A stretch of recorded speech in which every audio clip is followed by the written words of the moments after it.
Estimadas, muy buenos días y bienvenidos a nuestro panel Sitios de Memoria, Materialidades, Espectralidades y Espiritualidades Contemporáneas, que se hace dentro de la 11ª Jornada de Ciencias Sociales y Religión.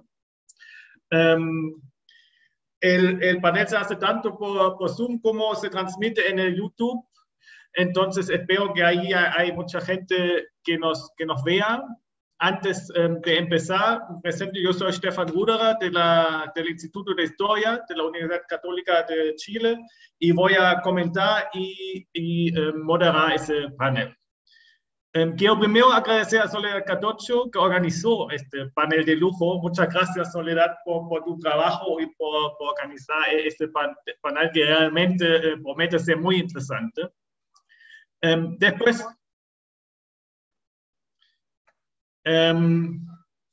vamos a una palabra sobre la organización. Vamos a tener 4 ponencias que vamos a seguir así en un orden y después un breve comentario mío y después al final hay espacio para un debate, discusión, preguntas.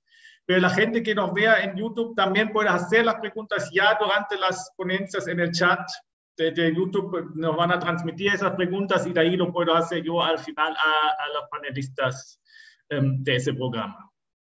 Entre 15 y 20 minutos, ojalá no más, para que realmente al final nos quede un poco de tiempo para ese debate. Entonces, si no, vamos a empezar. Voy a presentar a nuestra primera panelista. Vamos a empezar con Pamela Colombo, después Fabián, después José y al final Mariana, y de ahí un pequeño comentario mío. Vamos a seguir con Fabián Flores. Fabián es geógrafo, magíster y doctor en Ciencias Sociales y Humanas de la Universidad Nacional de Luján.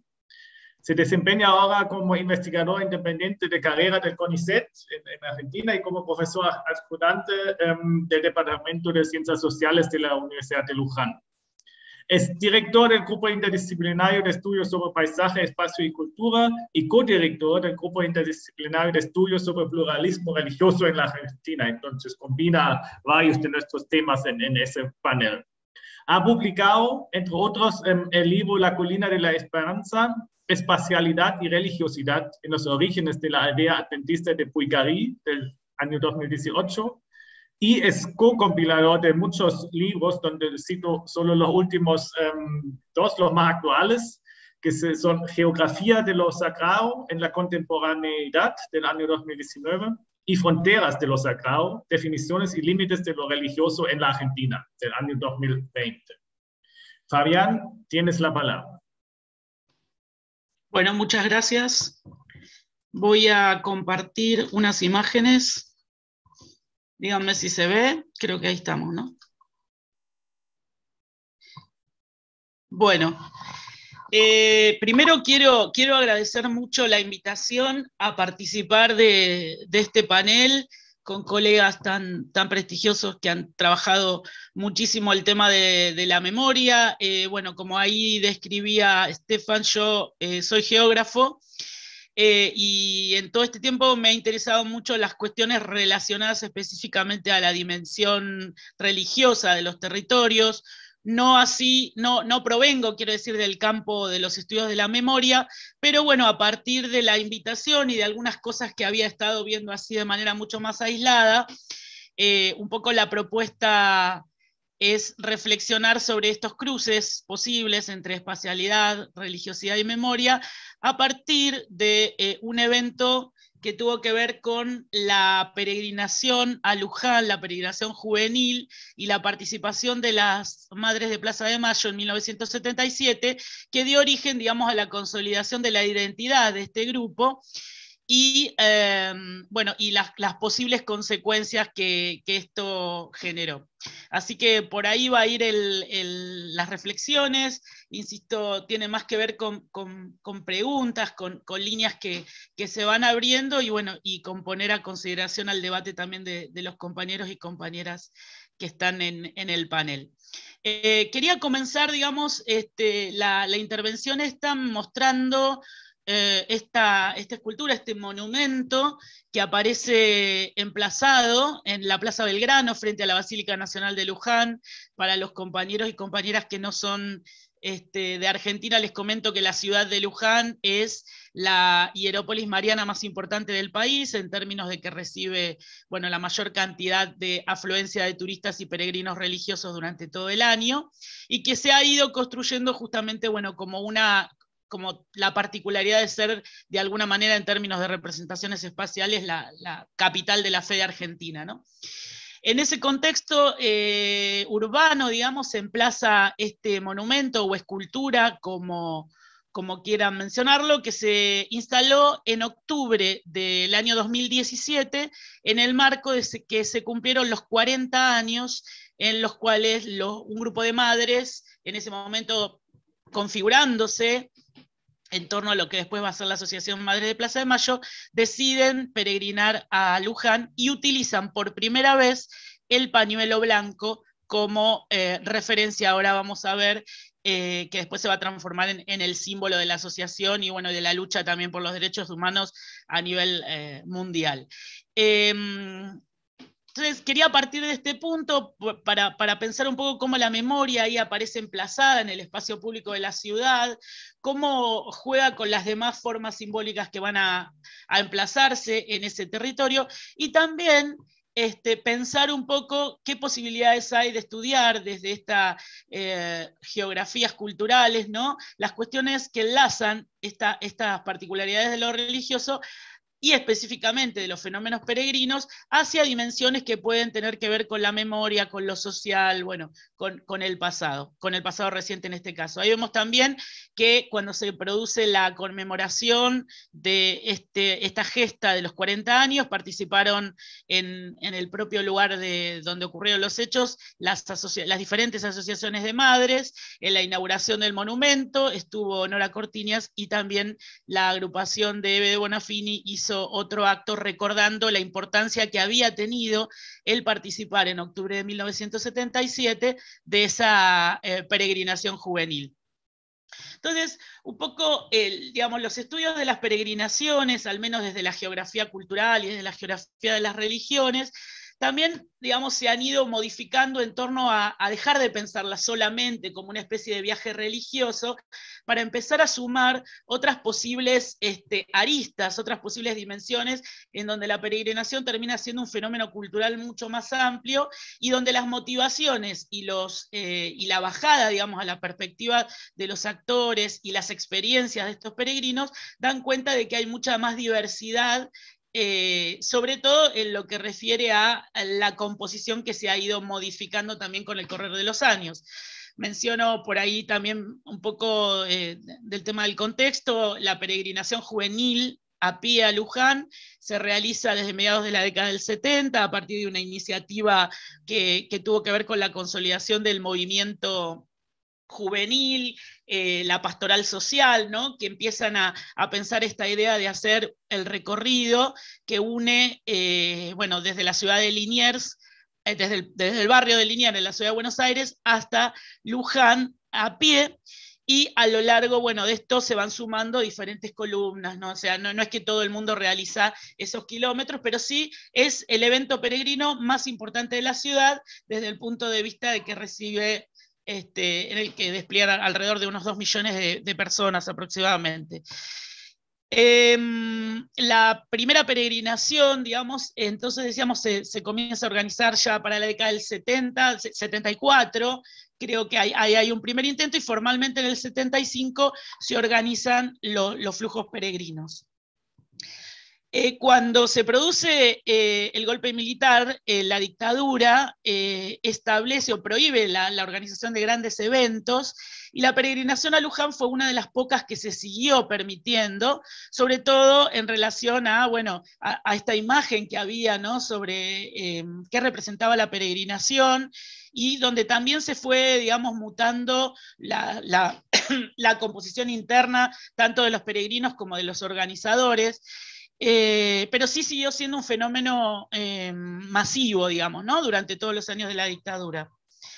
Entonces, un poco la idea tiene que ver con pensar cómo aparece la peregrinación como una posible plataforma para este grupo de mujeres que ya se estaban organizando a comienzos del año 1977 y realizando toda una serie de acciones para dar a conocer la denuncia, ¿no?, por la desaparición de sus hijos y sus hijas, y cómo utilizan la peregrinación como una plataforma para visibilizar sus reclamos. Ahí vemos una de las fotografías que hay de estas primeras peregrinaciones. Después volvieron a hacerlo en los años 78 con algunos viajes a Luján. Un poco la idea era también, en el marco de toda una serie de acciones y reclamos que se venían desarrollando con diferentes instituciones, con diferentes grupos, y el objetivo era llegar a visibilizar ante las jerarquías eclesiásticas y denunciar lo que estaba pasando con la desaparición de sus hijos y sus hijas. Es así que luego de varias discusiones, digamos, ahí hay que tener en cuenta también toda la composición de este grupo, que era muy heterogéneo. Se han realizado bastantes trabajos también al respecto, ¿no?, de la cuestión de la religiosidad de algunos de los grupos de las madres. Acá tenemos a Soledad, que ha trabajado bastante esa composición, ¿no? Y deciden entonces utilizar la peregrinación como plataforma, y la idea es entonces peregrinar, y entre las discusiones internas surge la cuestión de cómo organizarse en la llegada e identificarse, ¿no? Pensemos que para ese momento, en mayo de 1977 se produce de alguna manera la génesis de lo que fueron las rondas, ¿no? Y esto ocurre en octubre del mismo año, es decir que el grupo se estaba conformando y estaba empezando a trazar toda esa trama de relaciones en donde no todas se conocían y se iban sumando también nuevas madres. Entonces en la discusión surge la idea de qué llevar, ¿no?, de qué elemento tener para encontrarse cuando llegaran al destino en Luján.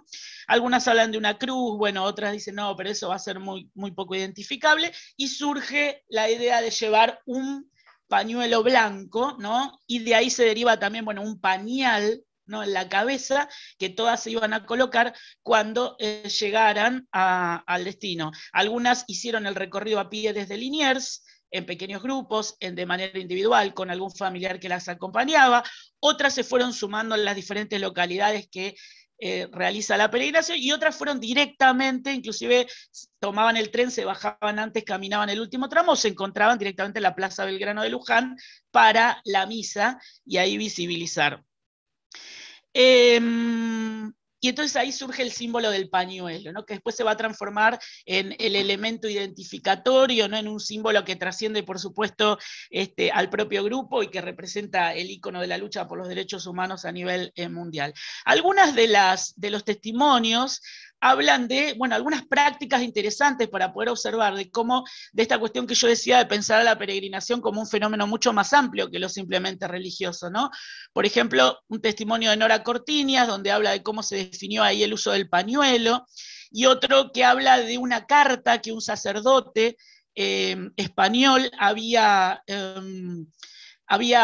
publicado, ¿no?, pidiendo por lo que estaba pasando esta situación. Ellas fotocopiaron esa carta a modo de proclama, y entonces como estrategia entraban en diferentes lugares a lo largo del recorrido, y en los baños, medio de manera escondida, dejaban esto también, ¿no?, para dar a conocer, o entraban a un bar, tomaban algo, y antes de retirarse dejaban el papelito donde decían la situación que le estaba pasando. Ahí vamos a empezar a ver entonces también cómo esta idea de la peregrinación excede de lo puramente religioso, y acá aparece, ¿no?, la cuestión de la lucha, del reclamo, ¿no? En otro testimonio de Eve de Bonafini dice, todo el camino se iba rezando, entonces nosotras gritábamos y rezábamos por los desaparecidos. Nuestros gritos se escuchaban porque gritábamos fuerte. Además nos fuimos conformando como un grupo bastante importante en cantidad. Cuando llegamos a Luján nos encontramos con otras madres. Y la idea final era, una vez que todas se identificaran con esos pañuelos de manera conjunta, ir a comulgar, y en el momento de tomar la hostia pedir por los hijos desaparecidos. Y así lo fueron haciendo, bueno, y en algún momento todo esto empezó a tensionar a tal nivel que les prohibieron seguir comulgando, y medio que se complicó la cosa. Acá hay algunas fotografías de las pocas que hay de época, no solamente de la peregrinación del 77, porque después volvieron a ir en el año 78 y hasta el 80 hay algún caso, porque después la cosa se volvió mucho más compleja, a nivel también, digamos, de las persecuciones, después la desaparición de las madres, ¿no? También. Y esta foto que me parece muy impactante, que es una foto de una madre de La Plata, Adelina de Mati Dalaye, que es la madre fotógrafa, que ella con su pequeña cámara fue registrando diferentes prácticas que fueron desarrollando, encuentros, y entre esas fotos tiene esta del año 80, cuando logra marchar a Luján, entrar a la basílica y colgar los pañuelos en el altar mayor, y acá Eve después también da cuenta un poco de ese testimonio, que fue una de las últimas veces, digamos, que pudieron hacerlo, porque dice que sacaron los pañuelos, bueno, se armó lío bárbaro, la policía la sacó, y lograron recuperar los pañuelos a partir del contacto que tenían con una madre que formaba parte de Acción Católica. Digamos, esta es un poco la narrativa que da cuenta de cómo la peregrinación funcionó como plataforma para la lucha del reclamo y a la vez dio origen a lo que tuvo que ver con el símbolo. Ahora volvemos un poco a la cuestión del monumento, al monumento al símbolo del pañuelo que aparece emplazado en Luján, recordando esa gesta del 77, y me parecía interesante pensarlo como forma simbólica espacial en el sentido de lo que dice Roberto Lobato Correa, que es uno de los grandes geógrafos culturales, fundador de la geografía cultural brasileña, ¿no?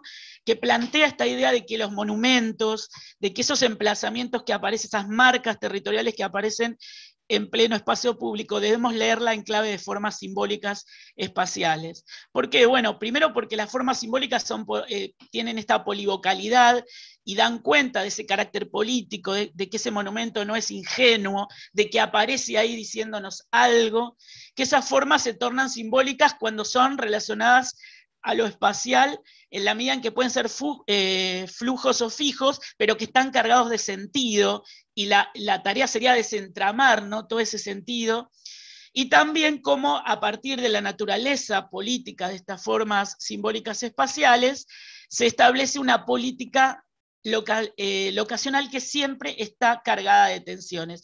Me parece que en este punto es, o por lo menos desde la geografía me interpela, pensar un poco en esto de las tensiones que se producen a partir de las políticas locacionales, y sobre todo lo que ocurrió con este emplazamiento de memoria, que en un primer término, perdón, vuelvo atrás,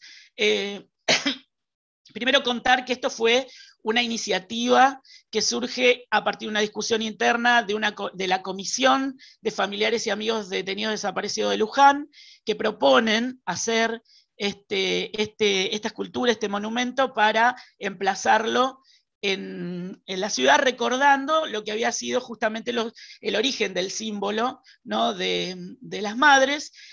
Hacen la propuesta al municipio y ellos proponen, y acá venimos un poco con esto de la política locacional, colocarlo en lo que sería el final de la avenida procesional, donde comienza la Plaza Belgrano, dando toda una serie de razones de por qué debería estar ahí, ¿no?, de cómo esta forma simbólica se integra también a todo un conjunto que tiene que ver con el patrimonio religioso de la ciudad, pero también con las otras capas memoriales que aparecen vinculadas a la instancia colonial, o inclusive al monumento ecuestre a Belgrano que está en el centro de la plaza.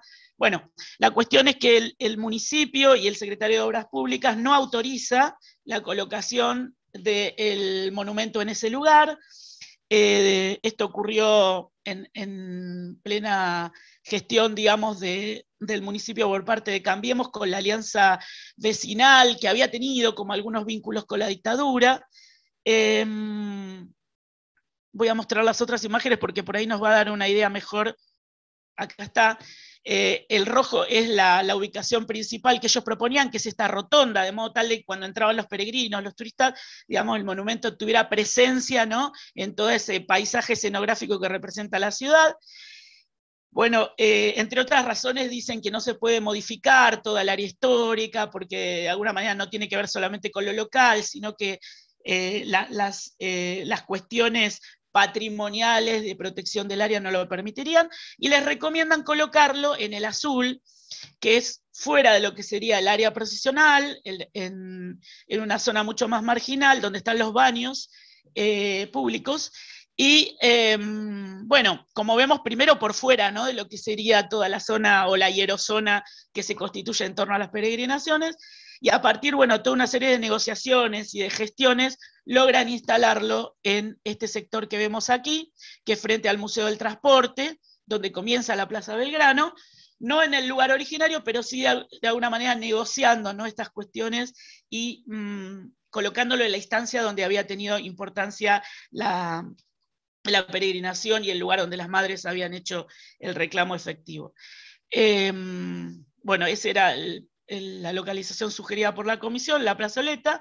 Este era el área periférica y este es donde finalmente termina instalándose en octubre del año 2017. Entonces cierro con esto. Me parece que la posibilidad de leer cómo aparece ahí un espacio tan simbólico como es la Plaza Belgrano, cargado, ¿no?, de toda una serie de memorias que se remiten al periodo colonial y posteriormente a la instalación de todo lo que tuvo que ver con la conformación del eje histórico basilical. ¿Cómo aparece, ¿no?, este nuevo componente? ¿Cómo irrumpe ahí?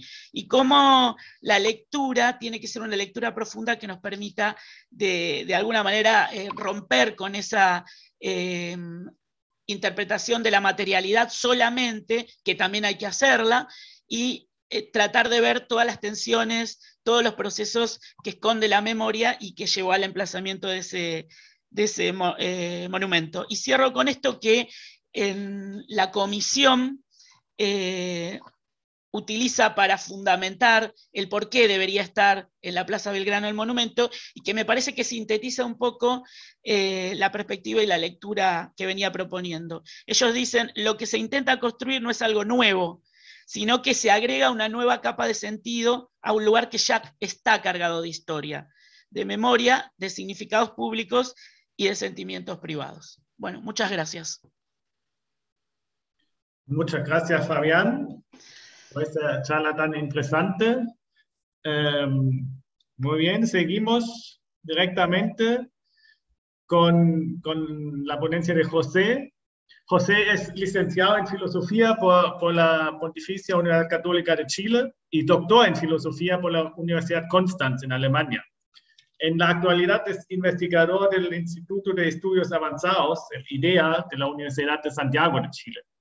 Y ha publicado muchos libros, muchos artículos, también tiene una gran trayectoria. Voy a citar ahí también solo los más actuales, que además algo tienen que ver con nuestro tema, que es Lugares Espectrales, Topología Testimonial de la Presión Política en Chile, del año 2019. Y el más actual es Tiranía del Paper, de la mercantilización a la normalización de las textualidades, del año 2020. También ha compilado muchos textos, entre otros, Revisitar la catástrofe, presión política en el Chile pinochetista, junto con Carolina Pizarro en el 2015. Lo dejo ahí porque si no son muchos libros que hay que mencionar. José, tienes la palabra. Muchas gracias, Stefan. ¿Me escuchan bien? Sí. Bueno, primero agradecer a Soledad por la organización, la invitación y la paciencia, porque de verdad que ella escribía, a veces no, yo no respondía muy rápido, así que gracias. A Stefan también, porque imagino que también estuvo detrás de la organización. Un rápido reconocimiento, lo dije antes cuando nos vimos, pero es muy agradable para mí ver las caras de algunas de mis literaturas. Primera vez que veo a Pamela, por ejemplo, su texto sobre los centros de detención fue muy importante cuando yo empezaba a investigar estos temas. Y Mariana, por supuesto, que cuando me encontré con los fantasmas era como lo único que había en literatura sobre fantasmas, así que un agrado verlas y compartir este espacio con ustedes. A propósito de eso, ese libro que mencionó Stefan antes, yo hacía una investigación sobre los centros de detención, tortura y exterminio en Chile a partir de los testimonios de las personas que habían estado en esos lugares cuando literalmente se me aparecieron los fantasmas, no fue algo que yo buscara, sino que apareció. Y lo que voy a presentar hoy día es un trabajo, de esos trabajos que se desprenden de investigaciones mayores, ¿no? Una cuestión que apareció y que le di algún tiempo, algún trabajo, y lo que voy a presentar hoy día es básicamente eso. En su mayoría ya fue publicado en un artículo hace un tiempo atrás, entonces voy a leer algunas partes de eso, sobre todo con la intención de generar una discusión, una conversación, ¿ya? Entonces, puesto que el panel no está necesariamente familiarizado con la situación chilena, voy a dar algunos datos que sí son relevantes para estos temas. En Chile, como reconocidos, oficialmente hubo 1.132 lugares o centros de detención y tortura. Esos son los que se reconocieron por el informe de verdad, y por lo tanto, lo más probable es que hayan habido más, ¿no? De ellos, hoy día hay una pequeña porción que se conservan con algún grado de existencia. La gran mayoría están literalmente desaparecidos, ¿ya? La desaparición de estos centros fue algo que evidentemente buscó la dictadura chilena, y un objetivo que, como les decía, en gran medida fue logrado. O sea, si hoy día ustedes preguntan por eso, incluso a las personas familiarizadas con el tema, normalmente los que más se conocen son 10, 15, el resto ni siquiera se saben los nombres. En algún momento hicimos un experimento de hacer un pequeño documental sobre algunos de estos lugares desaparecidos, y lo más sorprendente del documental era que la gente que trabaja sobre estos temas ni siquiera tenía noticias de que esos lugares habían sido centros de detención y tortura. Entonces es algo que están claramente desaparecidos. Ahora, mi punto de partida con este trabajo, y también con los trabajos que he hecho antes, es que la desaparición definitiva de estos lugares no es un objetivo tan fácil de lograr, que no es algo que uno simplemente decreta o que simplemente... Se usaron varias estrategias, como que en algún trabajo anterior yo he tratado de describir, que tienen que ver con abandonarlos, demolerlos, transformarlos en otras cosas. Eso es de las cosas más insólitas, no hay centros de detención y tortura que después son farmacias o incluso espacios donde se venden juguetes para niños. O sea, realmente tal vez el ejemplo más paradigmático es el Estadio Nacional, que primero es un centro deportivo, después es un centro de detención y tortura, y luego vuelve a ser un centro deportivo y es un local de votación. Entonces, son lugares que tienen son como reciclados, ¿no? Ahora, mi punto de partida es que ni la destrucción total de un lugar elimina toda marca, así como tampoco la transformación o ocultamiento, porque siempre queda algo. Es ese algo que queda lo que permite que los lugares nunca pierdan toda vinculación con lo que fueron, lo que las memorias se hacen presentes mientras exista esa ligazón. De hecho, nexo con lo ocurrido es claro cuando se trata de algo de orden material, ¿no? Una estructura, un recorrido, un objeto que queda. Más difícil es cuando no existe nada concreto que ligue el presente con el pasado, pues en dichos casos pareciera que las memorias se pierden, ¿de acuerdo? En el sentido de que, puesto que falta una dimensión material, eso dificulta que las memorias de un lugar se expresen públicamente. Por supuesto, existen diferentes vínculos que ligan esos lugares con su pasado y que convocan las memorias. Y lo que yo pretendo sostener, y lo que he tratado de sostener con respecto de este tema, es que hay un tipo de nexo que no tiene que ver con lo material, sino que de hecho tiene que ver con lo inmaterial, y que en el imaginario popular los lugares que fueron utilizados por las dictaduras para encarcelar, torturar o desaparecer personas permanecen habitados por presencias sobrenaturales. ¿De acuerdo? Estas presencias, que están más allá de la realidad corpórea, serían residuos del tiempo en que dichos espacios estuvieron habitados por el poder y la violencia de la dictadura. Así se conservan un conjunto de relatos, y ese es el punto en el que yo me he querido detener, que se transmiten de manera oral. Ellos existen como marcas, huellas, vestigios que mantienen un vínculo con el pasado. Y lo que yo les voy a mostrar ahora tiene que ver con que hay una especie de corpus, que son cuentos de fantasmas que circulan acerca de los centros de detención y tortura, pero no en el sentido de que circulan solo oralmente. A mí lo que me ha llamado especialmente la atención, yo no he trabajado nunca metodológicamente estos temas con entrevistas, lo que más me ha llamado la atención es que circulan en los medios de prensa, en el caso chileno al menos, ¿no? Uno los encuentra en diarios, en revistas, incluso en páginas de internet, ¿no? Y eso es con lo que he estado trabajando, con esa. La cuestión de los fantasmas, por supuesto, no es un asunto fácil de abordar. Se trata en general de un tema que despierta suspicacias. Probablemente Mariana también tiene mucho que contar al respecto, pero cuando uno empieza a hablar de fantasmas en contextos académicos, normalmente la gente como que se espanta primero y después, eh, pero no en el sentido que se espanten de los fantasmas, sino que se espantan en el sentido de cómo se puede trabajar eso científicamente si no son fantasmas, ¿no? Eh, que es una pregunta que surge muy habitualmente y que es muy válida, que es una pregunta de orden metodológico, cómo uno aborda el tema de los fantasmas metodológicamente. Eh, y por lo tanto, creo que eso explica en gran medida que el trabajo académico ha pasado mucho por el lado, haciendo un poco caso omiso de este tema. Eh,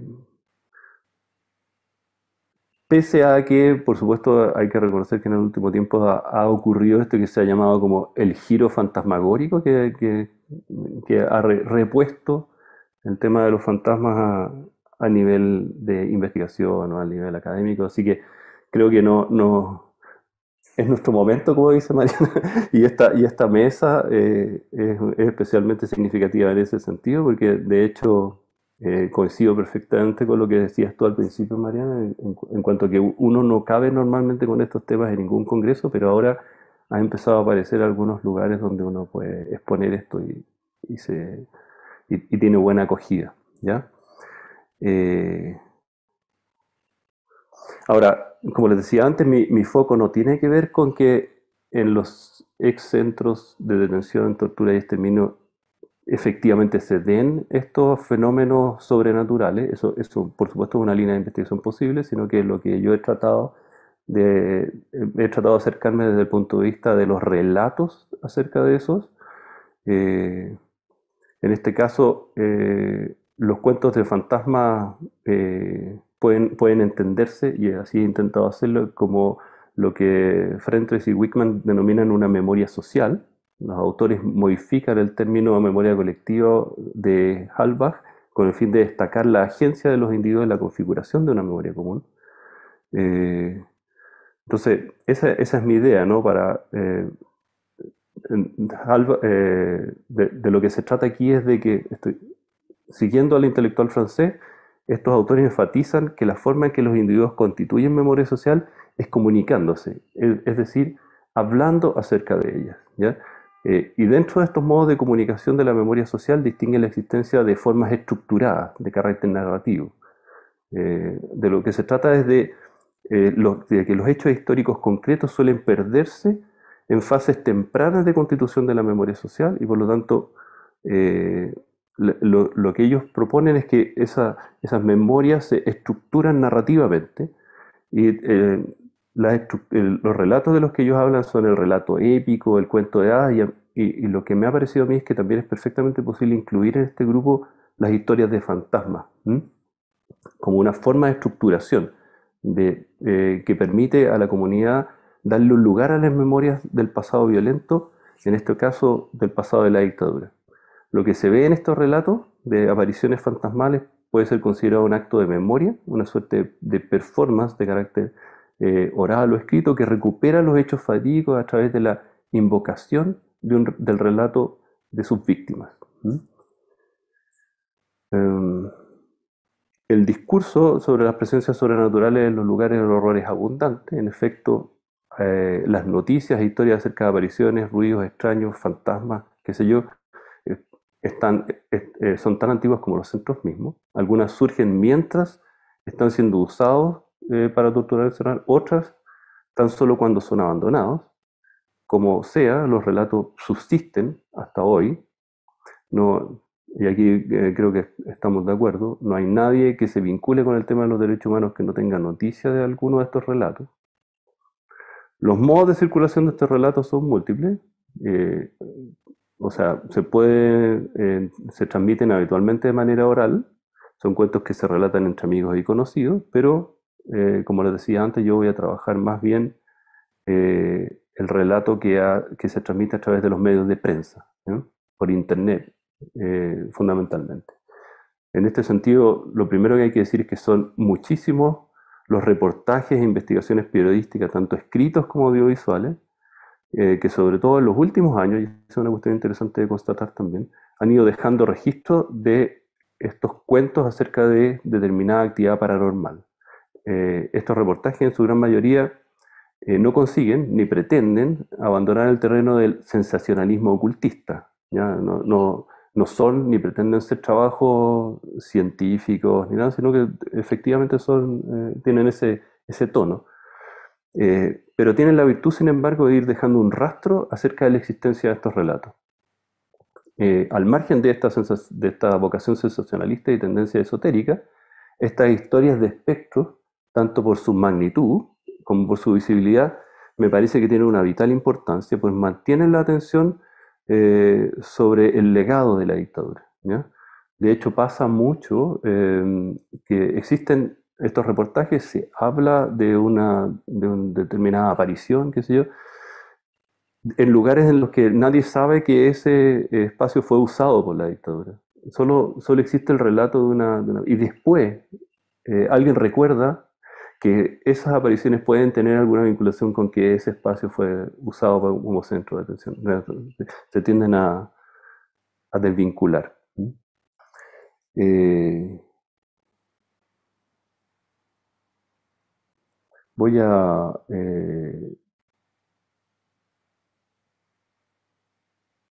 Voy a contarles algunos de estos relatos, referirme a algunos de estos relatos para que se entienda más o menos de lo que estoy hablando. Eh, Hay un centro de detención y tortura en Chile que es bien conocido, que se llama Cuatro Álamos, que luego de haber sido usado por eso fue desocupado y en el año 91 fue transformado en un centro de orientación y derivación del Servicio Nacional de Menores. O sea, niños en situación precaria de calle eran llevados a este lugar como un lugar de acogida, ¿no? Con todo lo sorprendente que eso puede parecer, ¿no? Y que tuvo como nombre El Arrayán, ¿ya? El año 2005 se publica un reportaje en el diario La Nación. El diario La Nación es un diario relativamente importante en Chile, en el que se remitía al relato de una educadora que había tenido allí una experiencia que califica a ella en su relato de pavorosa. Dice: una noche, mientras los niños dormían, ella y un compañero de trabajo escribían informes. Según cuenta, en el patio no había nadie, sin embargo, ambos escucharon ruidos. Y esto es una cita del reportaje. La puerta de la enfermería se cerró con violencia, mi compañero dijo: esta noche va a estar dura. Bajamos la música y nos dio miedo levantarnos a ver qué pasaba. Nos quedamos quietos esperando y de pronto las sillas ubicadas en el patio eran arrastradas de un lado a otro, rechinando contra el piso. Los niños comenzaron a gritar. No podíamos parar de hacer ruido. Pero afuera no había nada. Todo estaba descorrido, pero no se veía un alma. Según los educadores entrevistados, debido a los acontecimientos de 1973, el mes de septiembre era el más duro para el Arrayán. En esa fecha, cada año, el ambiente se volvía tenso y era común que los niños entraran en pánico. Los maestros les entregaban velas que encendían al interior de sus habitaciones. Se ponían las velas también en todo el patio. Cito: rezan todos juntos por las almas en pena. Esto los tranquiliza un poco a los espíritus y también a los niños, señala una funcionaria. Luis Morales sostiene respecto de este lugar en su testimonio que no le extraña que las almas de los que no pudieron sobrevivir deambularan por todos los rincones del campo. Como se puede observar, en estos relatos de Cuatro Álamos se alude a eventos que van más allá de la existencia de ruidos aterradores y se incorpora la presencia de las almas en pena. A propósito, Sonia Montesinos tiene una enciclopedia de seres, apariciones y encantos, donde explica que penar es la acción de regresar el alma de un difunto al lugar donde solía transitar mientras estaba vivo. El penar alude a la presencia en la vida terrena del alma de los difuntos. ¿Mm? ¿De acuerdo? El alma en pena sería aquella que transita, que en ocasiones se manifiesta sonoramente, como en el caso de los eventos antes referidos, pero también puede hacerlo visualmente. En estos casos es que estamos ante lo que se han llamado avistamientos, que ya no se trata solo de movimientos extraños, de objetos, de golpes o gritos, sino que de ver cosas aterradoras. En prácticamente todos los centros de detención y de tortura más conocidos en Chile se reportan avistamientos de fantasmas. Ejemplo de ellos son el mencionado de 3 y 4 Álamos, pero también está en Villa Grimaldi, en Londres 38, en José Domingo Caña, en el Estadio Nacional. En todas partes hay siempre un avistamiento. Según se relata en el diario digital El Pensante, respecto de Villa Grimaldi, allí los trabajadores cuentan la triste historia de fantasmas que intentaban hacer agua para limpiar las oscuras heridas de sus cuerpos, ocasionadas por los vejámenes de la dictadura. Hasta el día de hoy se siguen escuchando los gritos de dolor y muerte de hace casi 40 años. Esto es un reportaje que aparece en El Pensante el año 2015. Pero no solamente los centros más conocidos motivan este tipo de relatos. Es interesante observar que los hay también en lugares que fueron usados para torturar, pero de cuyo pasado siniestro la población generalmente no tiene noticia. Esto es lo que les decía antes, ¿no? Que está el relato, pero no se sabe por qué. Es decir, la presencia de un fantasma o de alguna manifestación espectral produce un efecto en el espectador, aunque éste no conoce su origen. En abril de 2012, en Publimetro, otro diario, aparece un artículo titulado Espeluznante experiencia paranormal en casa embrujada de República. En ese reportaje se relata lo vivido por los visitantes de una casa que fue utilizada por los servicios de inteligencia chilenos como centro de detención. Cito: Marco Alvial, que fue invitado a ser parte del recorrido, relató a Publimetro lo que ocurrió esa noche. Según cuenta, se encontraba en el tercer piso de la casa cuando las lámparas comenzaron a moverse. Al no hacer caso de lo que estaba ocurriendo, comenzó un temblor aún más fuerte que terminó con todo el techo de la habitación moviéndose como si en cualquier momento se fuera a caer. Lo más extraño es que esto solo ocurría en la pieza en que estaban los participantes del tour, ya que al salir de la habitación no existía ningún movimiento extraño. Una nota a pie de página a propósito de esa referencia al tour. En el último tiempo han aparecido en Santiago muchas ofertas de estos tours, de los tours del horror o recorridos del horror, ¿no? Uno por una pequeña suma de dinero se inscribe y te llevan por unos recorridos por todas estas casas encantadas o todos estos lugares donde aparecen fantasmas. Preferentemente se llevan a cabo de noche porque la idea es que quien se inscribe además tenga la ocasión de experimentar un poco el horror de pasar. Y de estas casas encantadas, la gran mayoría de ellos tienen que ver con que fueron ex centros de detención y tortura. Voy a ir cerrando porque ya me avisa Soledad que me quedan solo 2 minutos. Bueno, para cerrar, bueno, son muchísimos lo que les decía antes, los relatos de este tipo que hay.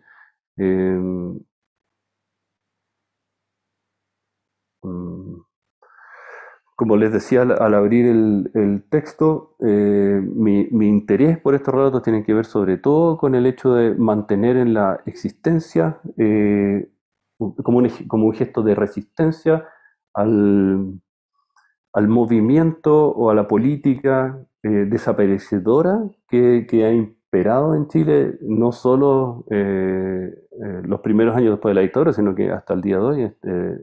No sé si ustedes saben, pero en Chile no hay ninguna política pública de mantención de estos textos, ni de estos lugares, ni siquiera de preservación, y menos aún de implementación. Los lugares que han sido transformados en sitios de memoria y que operan habitualmente solo con financiamientos no estatales, o mínimos financiamientos estatales, y el resto no tiene, y por lo tanto, esa es una de las razones por las cuales la gran mayoría de ellos han ido desapareciendo. Entonces, la existencia de estos relatos y su presencia también física, en el sentido de su aparición en los medios de prensa, me parece una buena manera de resistir ese embate desaparecedor. Bueno, lo dejo hasta ahí, cualquier cosa en el momento de las preguntas. Muchas gracias. Muchas gracias, José, por esa ponencia tan interesante que nos localiza también en Chile y así tenemos cierto punto de comparación también con lo que escuchamos sobre Argentina. Muy bien, vamos con la última ponencia, que es la de Mariana. Mariana es doctora en Antropología de Orientación Pública por la Universidad Autónoma de Madrid y magíster en Antropología y licenciada en Psicología por la Universidad Nacional de Córdoba. Ella ha sido becaria del CONICET en Argentina, también de la Universidad Autónoma de Madrid, y investigadora en el espacio de memoria La Perla, aquí en Argentina. Ha sido profesora invitada en muchas universidades también en el mundo, en Lisboa, en la Sorbonne, entre otros, y presidenta del Archivo Nacional de la Memoria, dependiente de la Secretaría de Derechos Humanos de la Nación entre el 2019 y el 2021. Entonces, hasta ahora, de hecho, y sus líneas de investigación se enmarcan en la antropología de la violencia, los conflictos sociopolíticos y los derechos humanos. Ha publicado muchísimos libros y autores, y lo que es también muy interesante, que ha sido co-guionista e investigadora en el documental Buen Pastor, una fuga de mujeres, y curadora en varias exposiciones como las muestras sobre vidas y pequeñas y grandes rebeldías, juventud y cultura política en los años 60 y 70.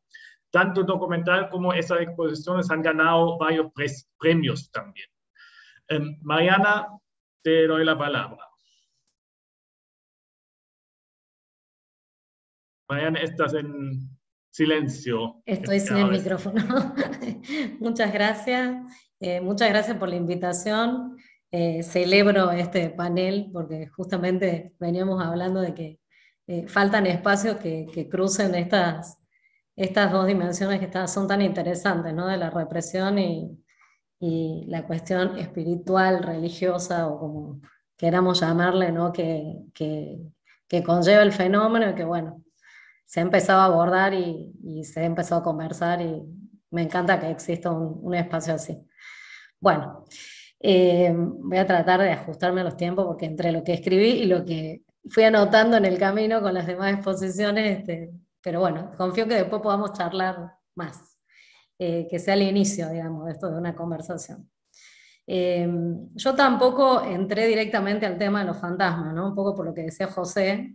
Los fantasmas no son algo que uno pueda ir a buscar, ¿no?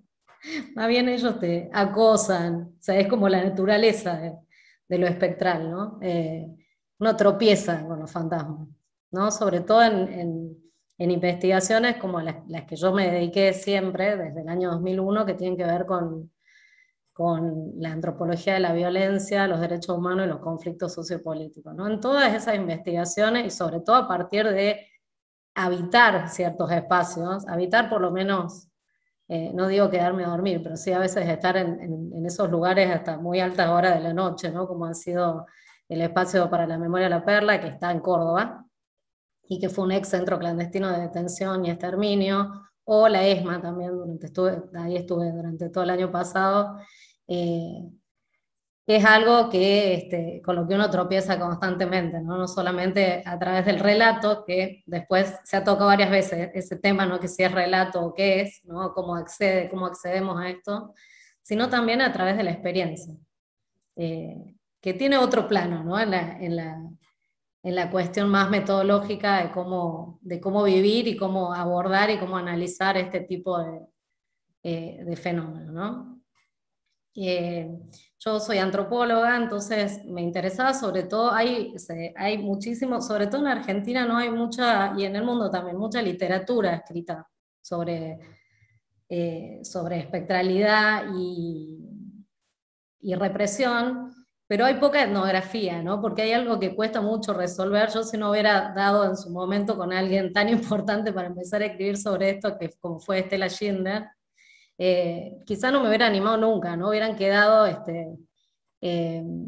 reducidos, digamos, a notitas en mi cuaderno de campo, o alguna oscura nota al pie, ¿no? En algún trabajo, y no me lo hubiera tomado quizás como una cuestión, no sé si en serio, porque siempre me lo tomé en serio, pero sí como algo sobre lo cual se podía escribir académicamente, ¿no?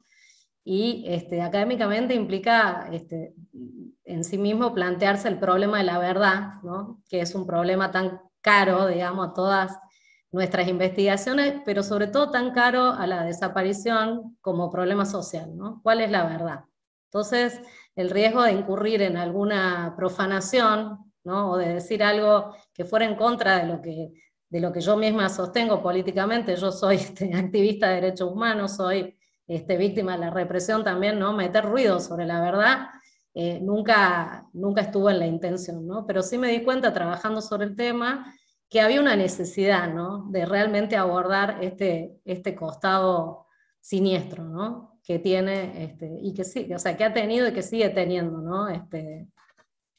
La represión política en las sociedades donde han habido crímenes en masa, ¿no? O como diría un antropólogo forense que yo admiro mucho y que también entrevisté para este trabajo, cuando uno trabaja con muertos, los fantasmas vienen en el mismo paquete, ¿no? Solamente que elegimos o no escribir sobre ello, ¿no? Pero sería la situación más natural, ¿no? Eso uno se pone a pensar que ante semejante irregularidad, ¿no? La irregularidad que introduce sobre todo un fenómeno como la desaparición en categorías tan elementales de la cultura como son el tiempo, el espacio y sobre todo el ser, ¿no?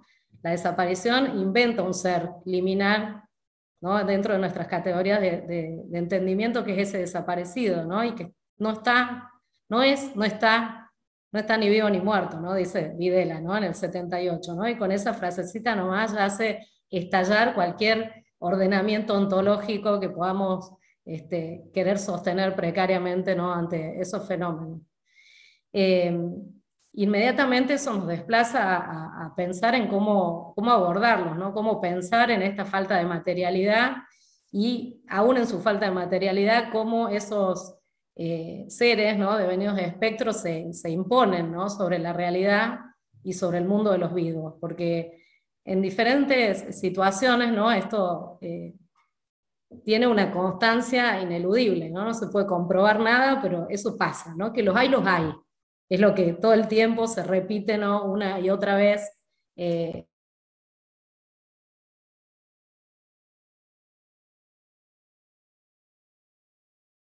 Mariana, te silenciaste. Sí. Quise bajar y me silencié, perdón.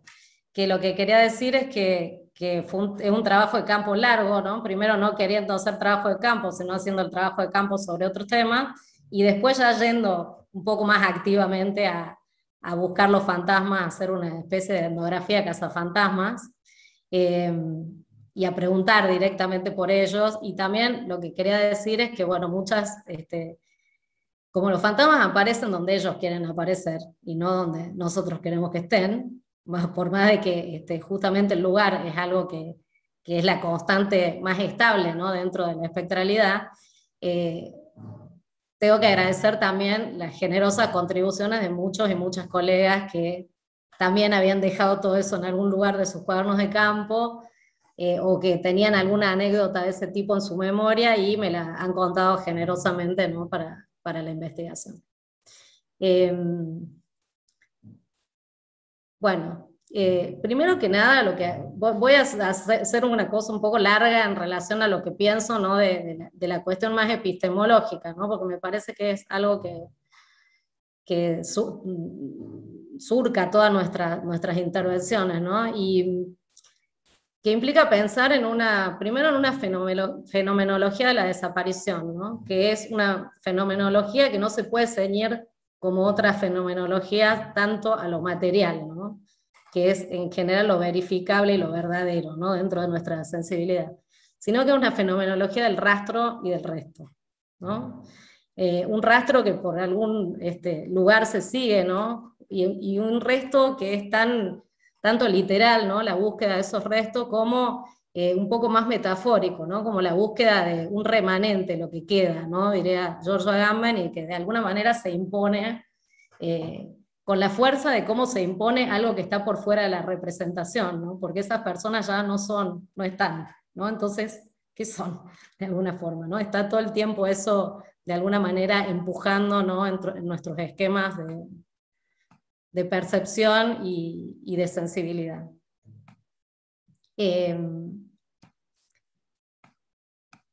Y por otro lado, pensar más allá de cómo se ve, cómo se observa, ¿no? O sea, nosotros los antropólogos siempre decimos, ¿no?, que observamos, escuchamos y escribimos, ¿no?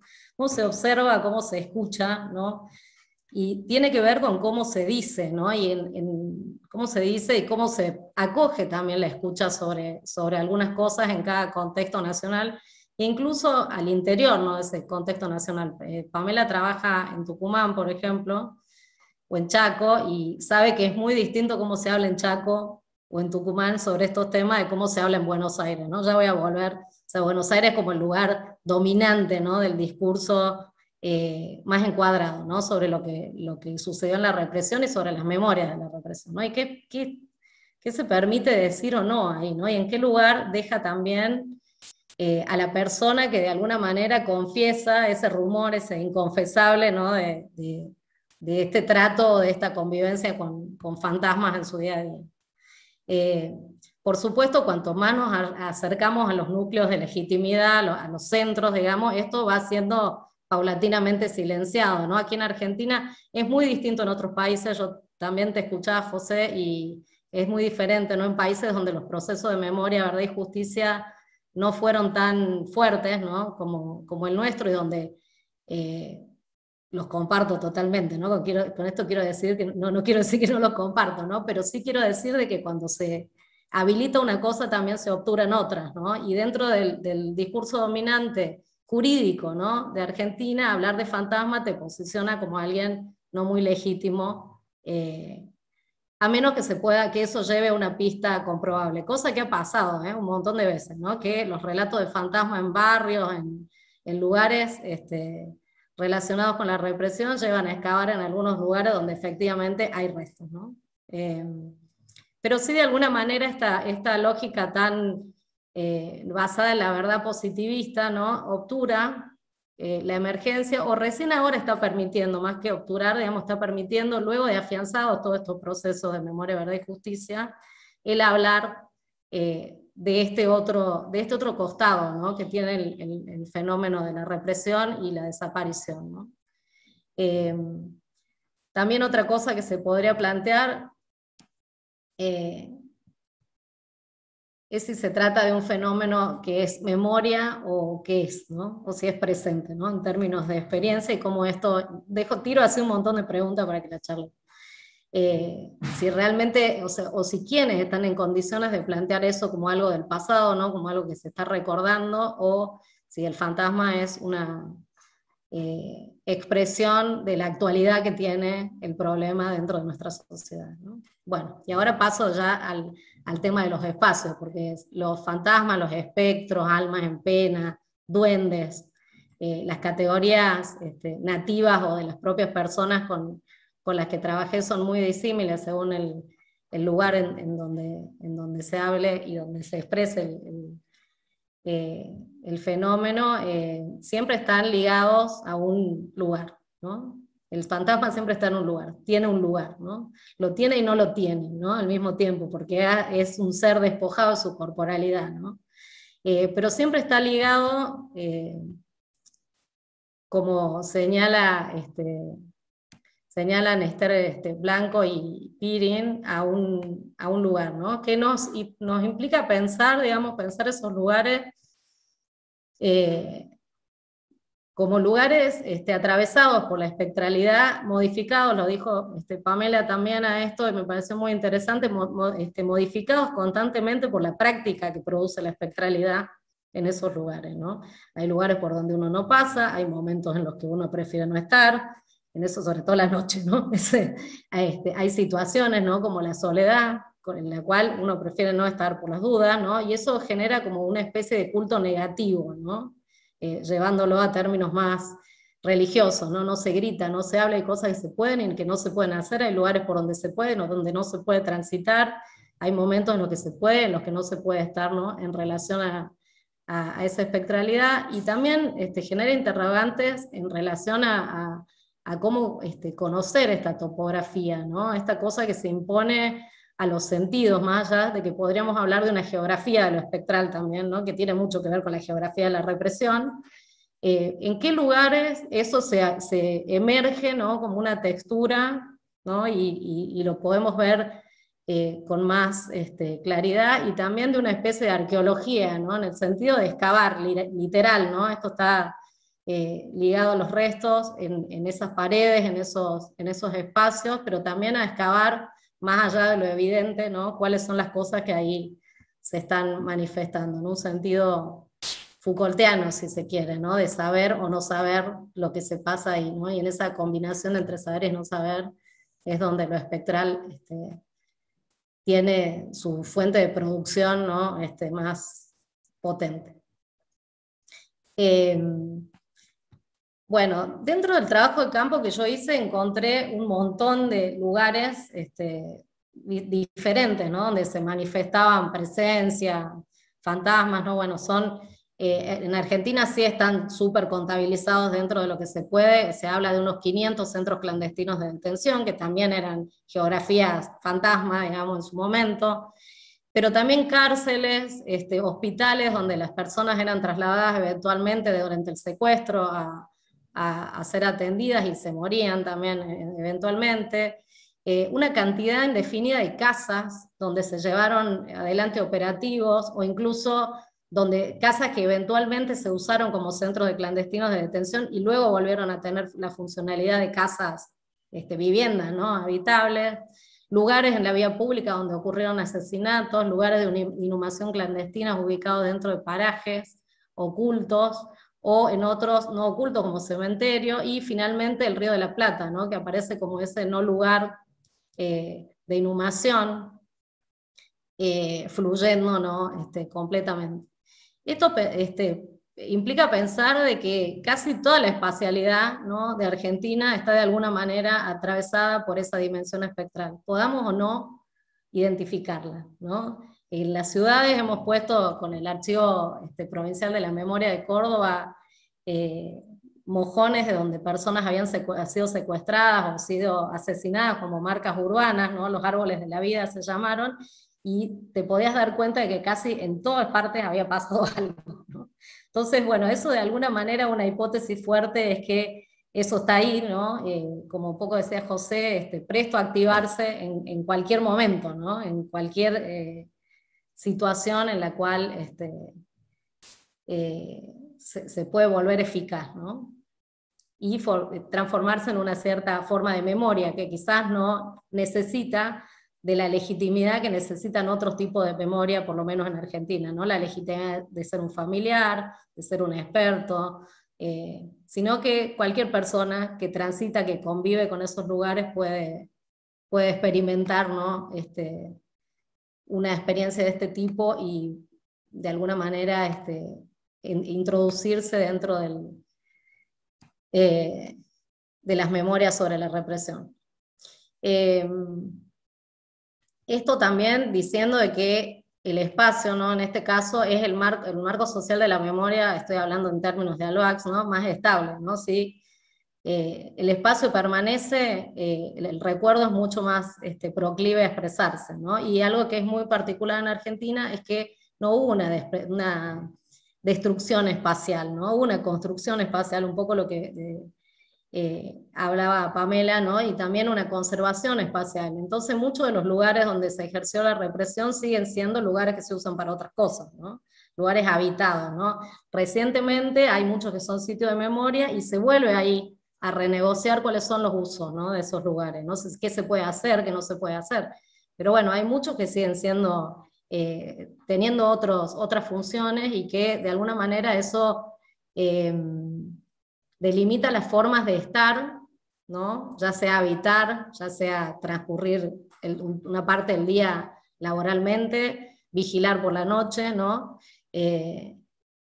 Pero bueno, tienen, tienen diferentes consecuencias, ¿no? Lo que esas personas que habitan hacen tienen diferentes consecuencias sobre el espacio, pero el espacio también y este espacio espectral, ¿no? Ejerce un efecto diferente según cómo esas personas se ubiquen, ¿no? en esa espacialidad y en qué momento del flujo de su vida cotidiana, ¿no?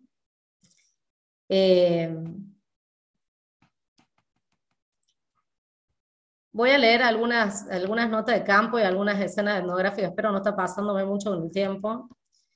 Pero algo que quería decir antes de esto es que también, más allá de esa forma de vivir el espacio, lo que determina mucho cuál es el cariz, ¿no?, del encuentro ese espectral, de la experiencia extraordinaria, tiene que ver con el tipo de relación social que, 2 minutos, bueno, el tipo de relación social que expresa, ¿no?, esa experiencia con los fantasmas, ¿no? O sea, son yo parto de la base de que esas experiencias con fantasmas son relaciones sociales, ¿no? Relaciones entre el mundo de los vivos y el mundo de los muertos. Entonces, si es alguien al que uno teme, le va a temer más; si es alguien al que uno quiere o añora o desea ver, va a ser diferente, ¿no? La fuerza emocional con la que eso se va a imprimir.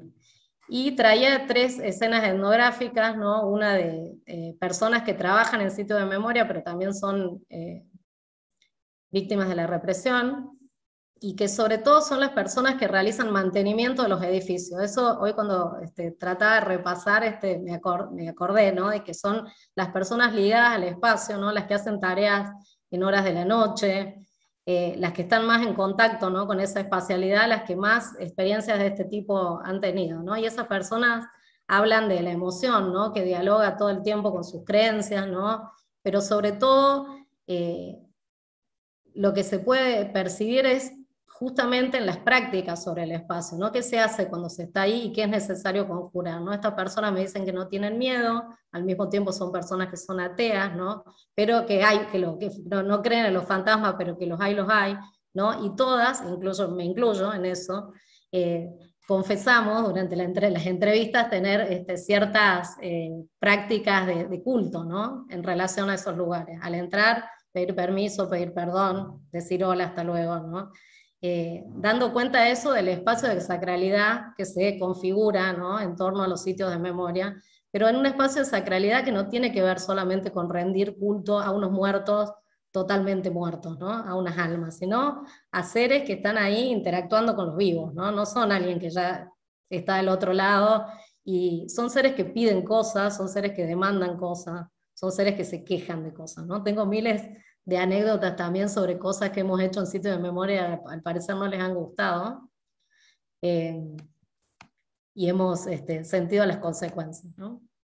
Por otro lado, otro grupo del que quería hablar tiene que ver con una situación de alteridad liminar, ¿no? O sea, que son principalmente las personas que cuidan estos lugares. En Córdoba, sobre todo, las personas que cuidan por la noche estos lugares son policías, ¿no? Que son policías jóvenes, no son policías contemporáneos, ¿no?, a la represión, pero que de alguna manera son los que más cuentan historias de fantasmas y los que más se asustan, ¿no?, con las historias de fantasmas. Primero, o sea, con las experiencias con fantasmas. Primero porque están de noche, después porque están solos, y después porque saben lo que representa el uniforme, ¿no? Entonces, pese a poder tener una distancia generacional con eso, tienen también, además de la historia, otra cantidad de rituales, ¿no?, de desagravio, si se quiere, ¿no?, para decir, bueno, yo no soy como ellos, ¿no? Y después está, por último, que esto es lo más interesante, ¿no?, es la gente que vive en lugares donde la represión tuvo lugar, ¿no?, que es algo que yo me preguntaba, sobre todo dirigí una tesis, ¿no?, la tesis de Emilia Torres, ¿no?, que trabajó sobre un operativo gigante que hubo en Córdoba, se llamó el Operativo del Castillo, ¿no? Entraron un comando gigante del ejército con bazucas y a disparos, y asesinaron a 7 personas adentro de una casa que parece un castillo, ¿no?, si queríamos sumarle el imaginario gótico, y que pertenecía a la familia que vive al lado, ¿no? Vivía al lado y les alquilaba a estos estudiantes bolivianos, que eran montoneros, esta casa, ¿no? Entonces después destruyen la casa, queda un baño totalmente lleno de sangre, y se queda el ejército ahí durante varios años, y con el tiempo una de la familia, refacciona el castillo y se va a vivir ahí, ¿no? Y ella habla del castillo y de la casa, ¿no? Hay partes de la casa que son el castillo, paredes que todavía tienen los bazucazos, que ella eligió conscientemente conservar para que los familiares puedan ir a visitar, y partes que modificó para que pudieran ser la casa, ¿no?, la casa de la familia. Y, y bueno, cuando yo la conocí, que ella fue a la tesis, a presenciar la defensa de la tesis, me dice, le pregunto, ¿no? ¿Cómo es vivir ahí? No, bueno, está todo bien, pero si yo te contara cómo son las noches, ¿no? Entonces, ahí empezamos a hablar de otras cosas, ¿no? Que tienen que ver con ciertas también categorías diferenciales dentro de la propia casa, ¿no? Y de cómo se conjuran, ¿no? Estas presencias y quiénes las sienten más, quiénes las sienten menos, ¿no? Todo en relación a que se podría relacionar también a cuestiones de clase, género, generación, ¿no? Al interior de colectivos más pequeños, ¿no? Como son pueblos, o también de las familias. Sí, ahora sí hablo. Bueno, nada, un poco quería dejar estas preguntas así como para que podamos charlar, ¿no? O sea, cómo se vive con una dimensión cuando lo familiar se ha vuelto extraño, ¿no? Como dice Freud en su ensayo sobre los siniestros, ¿no? Porque eso aparece atravesando todo, ¿no? El espacio son los lugares familiares por donde vivimos o por donde vamos todos los días, ¿no? Cómo se convive con los siniestros, cómo se le hace oídos a los siniestros, ¿no? Cómo se vive con esas experiencias, ¿no? Tratando de hacer una apuesta con esto también, que bueno, es pensar en una etnografía de lo invisible, ¿no? Empezar a pensar en un tipo de etnografía de lo invisible, desapegarnos un poco de esa lógica más positivista para pensar estos temas y apegarnos a una cuestión empírica que nos está reclamando atención, y también una apuesta ético-política de pensar estos problemas, o sea, el problema social de la represión y de la desaparición desde otro ángulo, ¿no? De estos nuevos ángulos que nos plantean estos bordes, ¿no? Estas cuestiones liminares, dichas a medias, que inquietan, pero al mismo tiempo nos empujan y nos hacen tropezar para que nos preguntemos cosas nuevas. Perdón por el exceso del tiempo. Muchas gracias, Marian, por esa tan interesante charla, así que ahí merece unos minutos más también. Terminamos la ponencia, voy a seguir con un comentario, voy a tratar de ser breve porque tenemos muchas preguntas también ya, así que para que después nos queda algún tiempo, digamos, para todas esas preguntas y para el debate. Primero quiero agradecer a los 4 panelistas por sus ponencias realmente interesantes y, como dijeron Marian y José, también novedosas. ¿Ya? Yo creo que sí, aquí tenemos quizá un campo que se podría abrir más en ese sentido. Y de ahí decir que yo no conocía las ponencias antes, entonces mis comentarios ahora están dirigidos no tan específicamente hacia cada una, sino voy a tratar de mencionar algunos puntos o preguntas que creo que se relacionan de manera un poco más general con lo que hemos escuchado. Además, tengo que confesar que no veo nunca películas de terror ni de fantasmas. ¿Ya? Me da miedo. Entonces, no soy ningún experto en el tema, así que desde ahí no puedo aportar mucho. Pero sí quiero aportar o partir con una pequeña anécdota personal que quizás sí tiene algo que ver con nuestro tema. Yo he estado 2 veces en la ESMA, que ya lo mencioné, el centro de tortura más grande de la última dictadura argentina y que hoy día es un espacio de memoria y cultura. La última vez hace 2 semanas, porque ahí había un homenaje a Diego Armando Maradona por su cercanía con las madres de Plaza de Mayo, le hicieron eso ahí, y me compré un libro sobre Maradona, y en ese momento me acordé que la primera vez en la ESMA también me había comprado un libro sobre Maradona y me empecé a sentir un poco mal, porque ¿cómo voy a la ESMA y comprarme libros sobre un futbolista y nada sobre memoria o historia?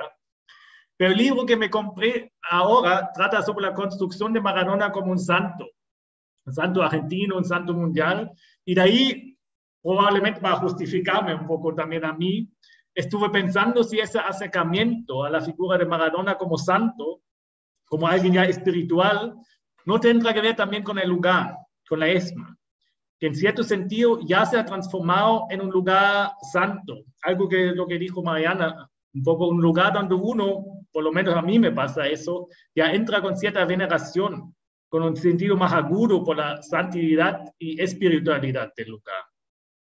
Y esto me lleva al primer punto que quiero comentar, que es esa pregunta, si estos lugares de terror del Estado, de esos lugares de las más profanas y brutales violaciones a los derechos humanos, no se están volviendo lugares sagrados, justamente por el uso de la memoria que se da en esos espacios, que es una memoria conectada con lo espectral, con los fantasmas que habitan esos lugares, que los conectan con lo sobrenatural. Por lo menos en 3 ponencias aquí aparecen esos cuentos de fantasmas o rumores sobre cuerpos relacionados con lugares de terror del Estado durante la dictadura, y los convierten así en lugares espirituales, lugares donde uno se puede conectar con el más allá, y es justamente eso les entrega un factor religioso, un aura sagrado. Entonces quizá puede ser interesante concebir esos lugares de memoria como lugares sagrados. Y esto se relaciona con un segundo punto, que se refiere a la memoria colectiva que se articula en esos lugares. Y escuchando a los panelistas, parece que esa memoria colectiva o quizás memoria emblemática, para usar el concepto de Steve Stern, que creo que funciona muy bien con esos temas, que esa memoria se materializa a través de fantasmas, a través de lo espectral, a través de rumores. Y entonces, como José dijo, una forma de estructuración de identidades, dijo en algún momento. Entonces, tenemos una memoria emblemática espectral. ¿Y qué sería eso? ¿Por qué sería eso? Quizás porque ya no hay materialidades tangibles. En muchos casos, José mencionó muchos, no está ni siquiera el lugar, pero sobre todo, en casi todos los casos, no está el cuerpo. El hecho de la desaparición hace imposible un duelo normal, un duelo con un cadáver y una tumba, y perpetúa el trauma. Y puede ser que es por eso que vuelven los fantasmas, que no nos dejan en paz, que no están tranquilos en otro mundo, y vuelven para reforzar ese ímpetu de recordar, para destacar la memoria que no se puede articular en una materialidad, y por eso tiene que recurrir a lo espectral, a los espíritus. Entonces, quizás también puede ser interesante hablar de una memoria colectiva espectral en ese sentido. Y esto se relaciona con un tercer punto que se refiere ya a cosas un poco más profanas como la política de memoria oficial, o sea, desde el Estado. Tanto en Chile como en Argentina hubo muchos avances en este aspecto, desde el retorno de las democracias. Hubo comisiones de verdad, en Chile 2, en Argentina una muy importante, pagos de reparaciones a las víctimas, hubo y hay juicios a los perpetradores, y hay varios sitios de memoria reconocidos oficialmente. Pero también falta mucho que hacer en este tema, y muchas veces, y también José lo mencionó, no fue el Estado que tuvo la iniciativa en esas políticas de memoria, sino las víctimas mismas. Y sobre todo con respecto a los sitios de memoria. Son generalmente los familiares que tuvieron la iniciativa ahí. Si pensamos en Villa Grimaldi o Londres 38 en Chile, en la ESMA el Estado estuvo más activo, pero sin la lucha de los familiares no existía el sitio de memoria de hoy día tampoco. Son ellos los que lo mantienen ahí vivo también. Entonces me estaba preguntando si en esos lugares reconocidos oficialmente hay fantasmas. En Villa Grimaldi, en Londres 38, en la ESMA. O si es que no, el hecho de reconocerlos oficialmente, usarlos como espacio de memoria del presente y del futuro, ya espanta a los fantasmas, ya no los hace necesarios. Mientras en los lugares de los que hablaron aquí, sí existe esa necesidad, porque no hay nada tangible, nada oficial, pero el pasado sigue estando ahí, incluso sin huellas. Y es por eso que tiene que articularse a través de fantasmas, que son una expresión de todo lo que falta en el tema de políticas de memoria en ambos países todavía. Entonces los fantasmas se podrían leer ahí, José dijo resistencia, Pamela dijo como de amedrentamiento, se podría leer también como una crítica a las políticas de memoria oficiales. Y con respecto a lo que falta, quiero mencionar un cuarto y último punto ya, que es el rol de la Iglesia en las dictaduras. La Iglesia, que es la institución que maneja esos bienes supranaturales, esos bienes espirituales. Pero, y ahí me concentro en el caso de Argentina, que en su mayoría en Argentina ha apoyado a la dictadura. ¿Ya? Hay muchas excepciones ahí, la Iglesia no es un acto homogéneo, pero la jerarquía, los obispos argentinos, en su mayoría se hicieron cómplices de la represión, tanto por apoyarlo o por un silencio que no habló, muy contrario al caso chileno. Y es por eso quizás, eso sería otra pregunta que me hacen, que ya no sirve como guía espiritual esa iglesia, como una institución de consuelo y ayuda para los familiares, como un marco para interpretar ese duelo en el pasado. Y entonces eso hace que, por un lado, los familiares se apropian de sus propios lugares santos, de sus propios lugares simbólicos, como lo vimos con la peregrinación a Luján, donde instalan un lugar propio, que son lugares que también se vuelven independientes de la jerarquía de la iglesia, ¿ya? Que manejan los familiares mismos, en ese caso los creyentes mismos. Y como puede ser también el caso de todos esos sitios de memoria que ahora son concebidos como sitios sagrados, con esa aura sagrada. Y por el otro lado, eso conlleva a que vuelven los fantasmas, los espíritus que no encuentran en la institución, que por su propia autodefinición debería ser la que los acoge, la iglesia, ahí no encuentran lugar, porque está relacionado con la represión, con la dictadura. Entonces, esa falta también de pedir perdón por sus actuaciones durante la dictadura por parte de la iglesia puede ser otro punto a tomar en cuenta para explicar lo espectral, los espíritus y fantasmas que encontramos en todas esas ponencias en esas mesas. Entonces, podrían surgir preguntas si podemos hablar de una memoria colectiva espectral, y además, ¿qué significa eso para las sociedades actuales? ¿Significa que marginalizamos el pasado hacia el ámbito de lo fantasmal, de los espíritus? Y si es así, ¿ya no se va, nos va a espantar para siempre? ¿O qué tendremos que hacer quizás para hacer que esos fantasmas se vayan o se transforman en otras materialidades de memoria? Eso lo voy a dejar ahí, más bien como puntos para la reflexión. Ahora nos quedan 15 minutos y tenemos muchas preguntas.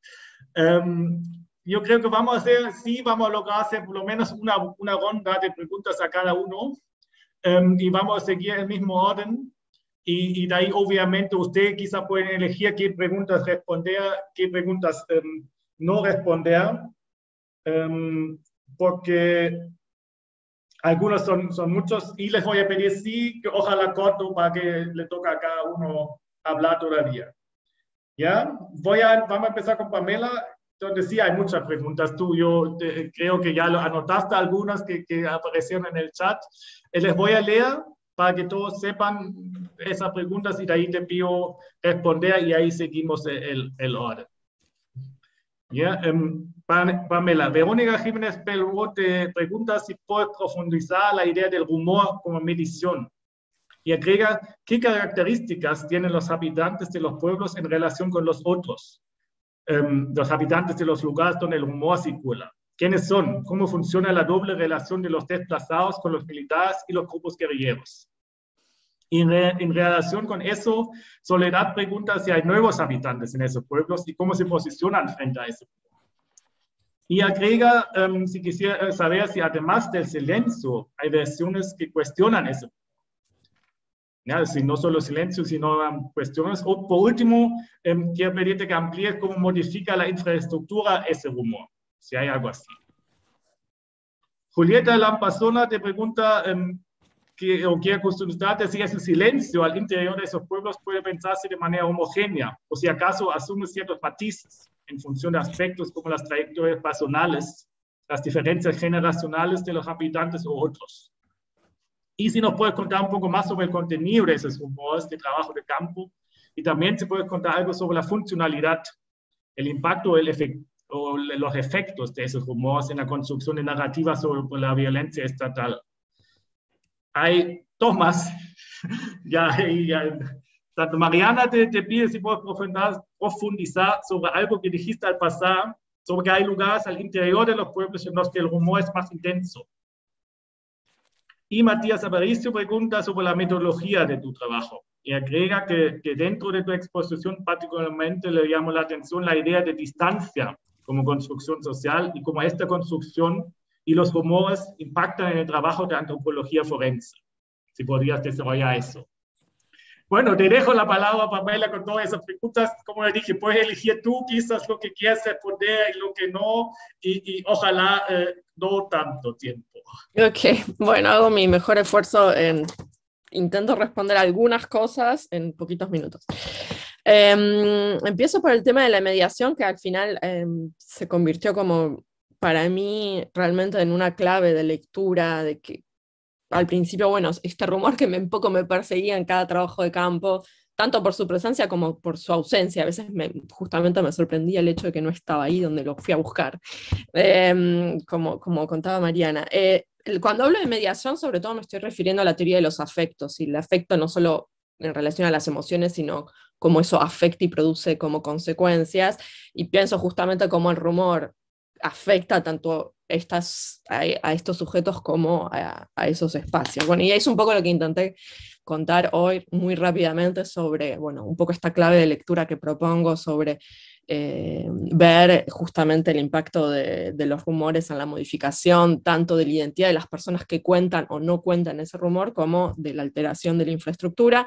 Ahí engancho con esa pregunta que me habían hecho de qué significa esta alteración o modificación de la infraestructura a partir del rumor. No tuve tiempo de contarlo, pero hay como muchos, en las versiones que escuché del rumor, se dicen, por ejemplo, que las fosas hacen cosas, ¿no? Está este carácter performativo, ¿no? de los fantasmas, y que los pisos se rompen, que las paredes se mueven. El espacio hace cosas producto de la presencia sospechada de las fosas, y bueno, por eso yo hablo un poco de esta relación como afectiva entre el rumor y el espacio y también los sujetos.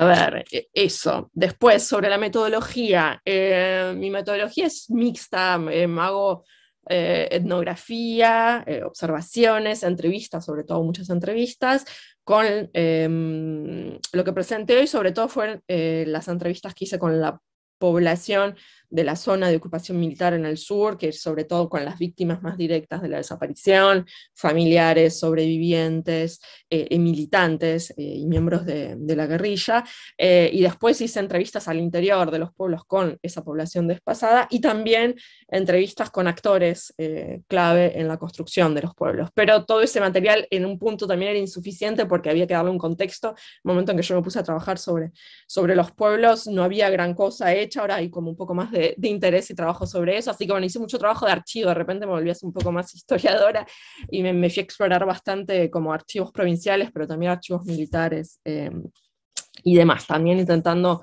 comprender un poco mejor los discursos que circulan en este lugar.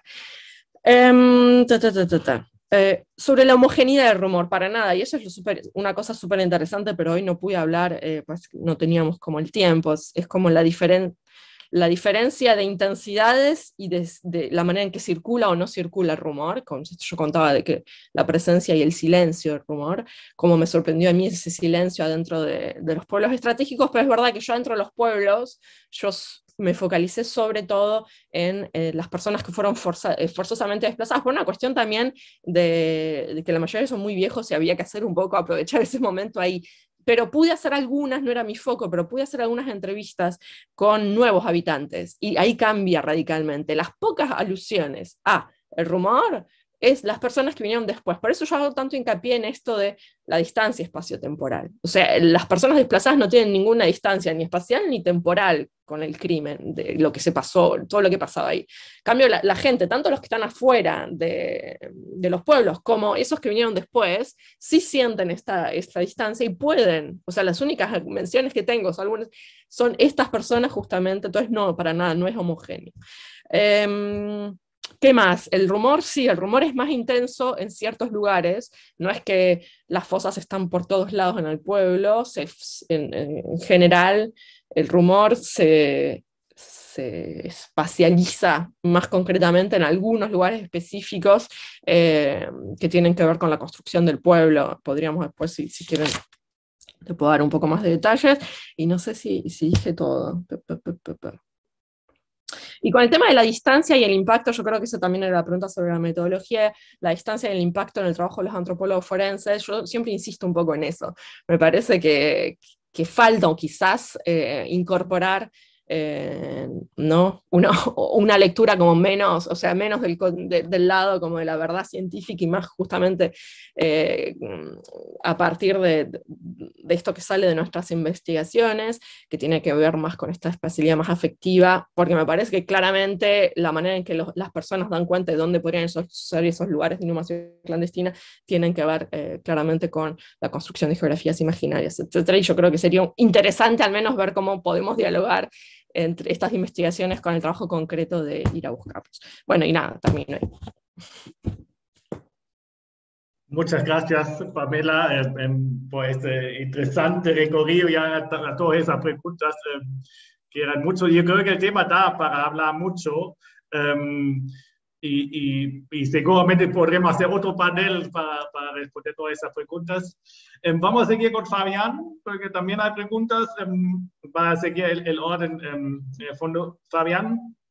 Verónica Jiménez Pelvo también te felicita por tu presentación. Dice que le parece muy interesante el abordaje de la peregrinación como uso más amplio que lo religioso. Verónica, cuenta que en el 2019 vio chicas peregrinar con el pañuelo verde de la ley del aborto. Entonces te pide que amplíes tus interpretaciones. ¿Es un uso estratégico? ¿Son creencias compartidas? ¿La peregrinación es una plataforma para ya otros contextos políticos? Algo así. Y Soledad también te felicita y a ella le llama la atención cómo los baños aparecen como lugares íntimos, privados, que cobran importancia y se entrelazan con el espacio público de la peregrinación. ¿Cuál es tu mirada sobre ese punto?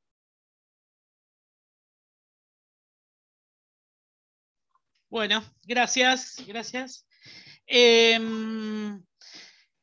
Bueno, arranco por lo de los baños, que a mí también me llamó la atención, sobre todo cuando leía las crónicas y los testimonios que hay sobre aquellas madres que marcharon por primera vez, hablaban mucho de esto que mencionaba yo, de las estrategias que utilizaban para visibilizar el reclamo y las dificultades que tenían de poder hacerlo libremente en cualquier lugar del espacio público. Y ahí aparecía esto de los baños como este espacio que tiene el doble juego de ser público y privado, ¿no? Es decir, esta idea de poder entrar de manera privada, dejar eso pegado y después retirarse, y que iba a poder entrar otra persona y leerlo, ¿no? Y verlo. Ahí me parece como súper interesante el uso de ese lugar específicamente, ¿no? Para el desarrollo de las estrategias. Y después se vuelve vuelve a aparecer en esto de donde la comisión les recomienda poner el monumento, que justamente es un área periférica, porque bueno, los baños también ocupan ahí esta cuestión de lugar de borde dentro de lo que es el espacio urbano. Así que por un lado eso me parecía súper cuando vos lo mencionaste.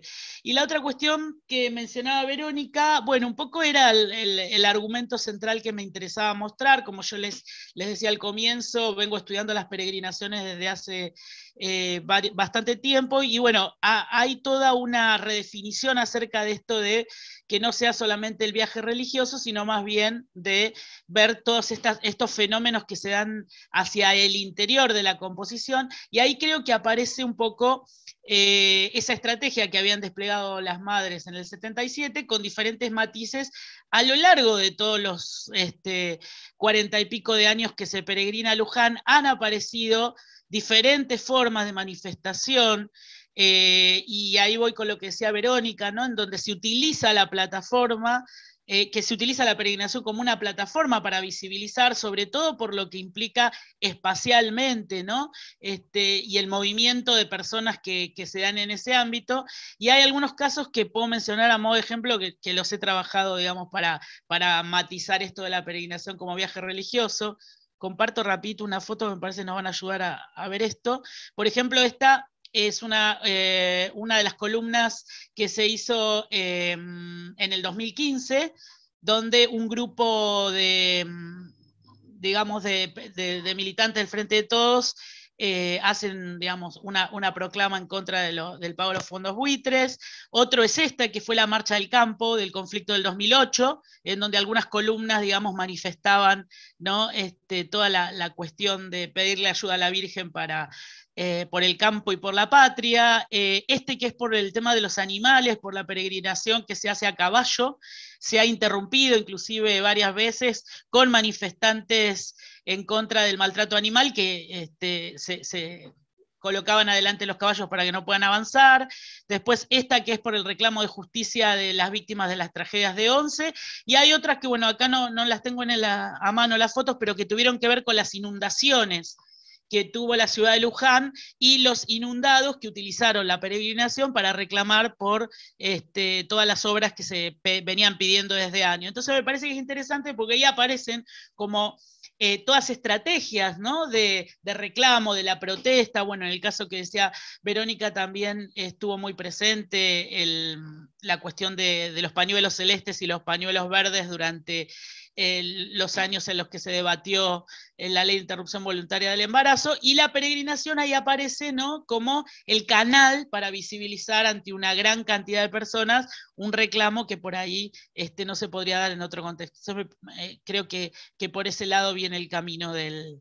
Y quiero agregar una cosa fuera de las preguntas, Estefan, con respecto a lo que vos mencionaste, que me pareció súper interesante, sobre esto, retomando los trabajos de las chicas, y de José también, sobre la sacralidad de estos lugares, ¿no?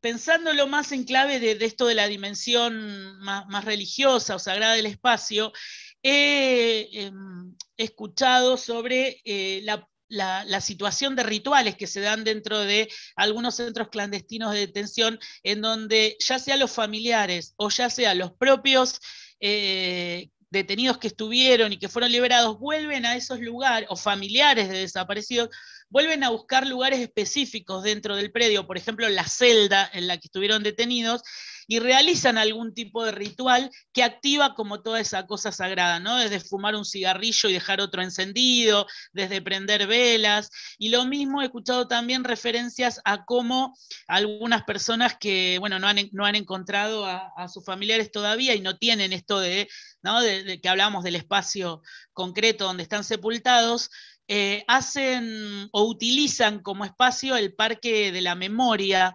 en la ciudad, ¿no? que ahí Mariana refería también al río, en donde están los nombres de algunas de estas personas y dejan flores o dejan recuerdos a modo de tumba, ¿no? de cementerio, en esos lugares donde me parece que también ahí juega esto de cómo el ritual activa esa textura de lo sagrado en esos contextos tan particulares. Quería sumar el dato ese. Bueno, gracias a todos y todas. Muchas gracias, Fabián. Muy interesante los anécdotas en el fondo que cuentas sobre esos rituales que confirman un poco esa idea quizás de ciertos lugares sagrados hoy día de esos sitios. Vamos a seguir con José, que también tengo preguntas, también de Verónica, que le interesó mucho la relación entre permanencia y sufrimiento en los lugares, marcas, huellas, vestigios del pasado, que ya viene apareciendo mucho en la literatura. Ella piensa en el renacimiento de los cuentos de terror y fantasmas de la nueva ola latinoamericana. En autores como Mariana Enríquez, Mónica Ojea, incluso en las novelas de Federico Lloyd sobre Malvinas. Y te pregunto si podrías profundizar en tus interpretaciones sobre esta retematización. Y Soledad, le interesó mucho tu presentación y señala que en tanto performance sería analizar las variaciones en esas narraciones. ¿Has podido analizar eso, cómo varían? Y agrega un punto bien interesante, ya que lo ve como un contrapunto lo que tú planteaste con lo que planteó Pamela. Aquí donde tú lees resistencia, ella lee formas de amedrentar. Entonces eso quizás sería algo para el debate. A ver si puedes decir algo sobre eso. José. Ok, muchas gracias. Sí, cortito, para dejarle tiempo a Mariana, que tiene muchas preguntas también. Yo creo que lo que dicen con respecto a como una reaparición o un giro hacia como una revitalización o una vitalización, en realidad no revitalización, del interés por lo espectral en general, ya sea en literatura o en filosofía, sin duda, digamos, en los estudios de la cultura en general. Me imagino que tiene que ver como solo estoy pensando en voz alta, como una cierta agotamiento También como a nivel de aproximaciones posibles a la realidad, ¿no? Me explico, ¿no? Como la gracia de la cuestión espectral es que tira por el suelo, hace pedazos la cuestión parmenidia, ¿no? Que eso es súper claro, ¿no? O sea, esa distinción sobre la cual se instala, incluso eso que Mariana mencionaba como positivismo, ¿no? De que las cosas son o no son, existen o no existen, ¿no? Sobre la cual se instala toda la construcción científica, por decirlo de alguna manera, en la cual nosotros vivimos, ¿no? Y que en tanto tal nos permite un acceso a cierta realidad, cuidado, hay que ser muy cuidadoso con el lenguaje, a la realidad de las cosas que son solamente, ¿no? Y de repente aparece esto que es y no es a la vez, ¿no? Y entonces no tenemos herramientas, ¿no? Y produce como inicialmente como una especie de parálisis y no sabemos cómo enfrentarlo. Así entiendo yo la reacción inicial de los académicos, ¿no? Esta cuestión no hay cómo asirla, no hay cómo agarrarla. Pero al mismo tiempo detrás late la sensación de que eso pone de manifiesto que nuestra manera de aproximarnos a la realidad solo nos deja ver una parte de lo que es y no nos deja ver la completud y la complejidad de esa realidad que no solo es una realidad de ser, sino que es una realidad que también no es. No sé si se logra entender, pero yo creo que esa inquietud es la que late detrás de esta irrupción, por decirlo de alguna manera, de interés por lo espectral, por lo fantasmagórico, y que aparece claramente en el campo de la filosofía atizonada por trabajos como los de Derrida, por ejemplo, ¿no? Pero que se expande, ¿no? Y uno lo encuentra, como dice la persona que hace la pregunta, en la literatura sin duda, y en otros ámbitos también, ¿no? Como, eso también es parte de lo que... Y por eso que me inquieta, ¿no? Mariana lo decía en términos de verdad, pero yo creo que es una tarea importante en este momento para nosotros poder aproximarnos a este tipo de fenómenos. Y si eso significa desestructurar o desarticular un poco la manera en cómo nosotros hacemos ciencia, por decirlo de alguna manera, o replantearnos epistemológicamente, en el fondo, es necesario hacerlo. De lo contrario, nunca vamos a poder acceder a toda esta porción de la realidad. Eso sería como una interpretación posible que se me ocurre así como muy rápidamente. Y para darle también espacio a Mariana para que responda, porque tiene muchas preguntas. Muchas gracias, José. Sí, muy interesante. Quizás tenemos que replantearnos algunas cosas como investigadores. Y sí, sigamos con Mariana, que después cierra. Hay muchas preguntas, algunos son comentarios, y tú, Mariana, después decides lo que respondes o lo que comentas. Al final yo te los voy a leer porque varios son interesantes también para todos en la mesa. Soledad dice, muy potentes, Mariana, todas las preguntas que traes, en particular la cuestión del culto negativo, prohibición o tabú. Me parece interesante para ligarla con la cuestión de la revelación. En mi campo, en el de Soledad, los fantasmas dan indicios que ayudan a encontrar sus restos. María Cecilia Luz Domínguez dice también muy interesante sus presentaciones, Mariana y José. La cuestión del culto negativo, las sensaciones de temor y evitación ligadas a los espacios de memoria hablan de la experiencia corporal que se vive en estos lugares y que cuesta poner en palabras. Hay un comentario muy parecido. Tali Barán dice, me parece interesante la relación entre limpiadoras, policías y los fantasmas. Mariana, ¿te parece que es posible pensar relaciones de atención y cuidado entre los vivos y los muertos? Y retomando el comentario de Pamela sobre la dimensión social del espacio, pero también del tiempo, me pareció interesante la relación entre nocturnidad y la aparición de memorias determinadas que comentaba Mariana. Sigue la cosa, Pamela te felicita y que cuenta genial tu presentación y te pregunta si podría contarnos más sobre cómo el contexto socioeconómico afecta la enunciación sobre estos temas, o sobre el umbral de sensaciones más o menos fuertes.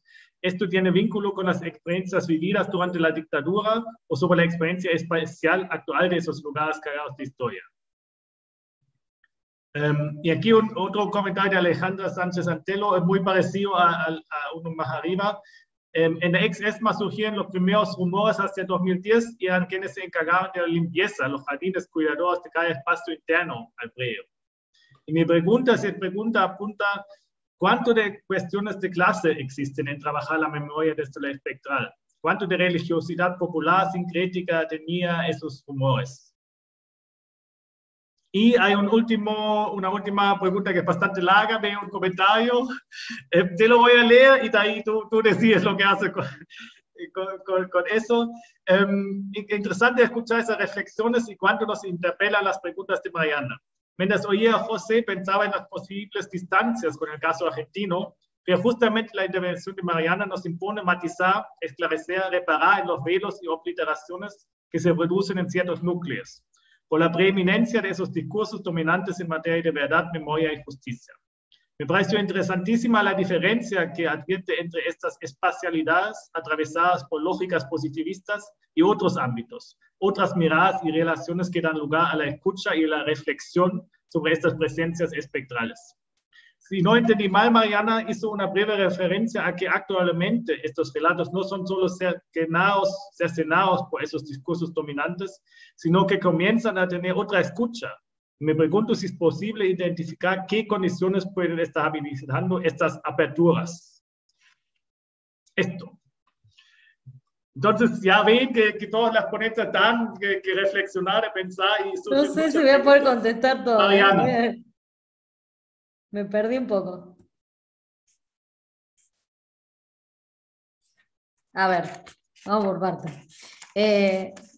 Primero voy a hacer como un comentario general, digamos, porque tiene mucho que ver con todas las preguntas, con algunas cosas que vos, que vos comentaste, Estefan, ¿no? Y de, bueno, si hacemos esto, entonces se van los fantasmas. O sea, a mí me parece que la espectralidad es una dimensión inherente, digamos, a la vida social, solamente que no siempre nos la tomamos en serio o la hacemos circular por otros canales que son la de la ficción, entonces, bueno, ahí no molesta a nadie. El tema es cuando se junta con discursos que sí molestan, ¿no? Porque si cruzamos lo forense con lo espectral, por ejemplo, es un tema, ¿no? Siendo que entrevisté un montón de forenses y lo que me parece importante recalcar acá es que no es una cosa o la otra, ¿no? O sea, no es que si hacemos tal cosa va a dejar de haber fantasmas.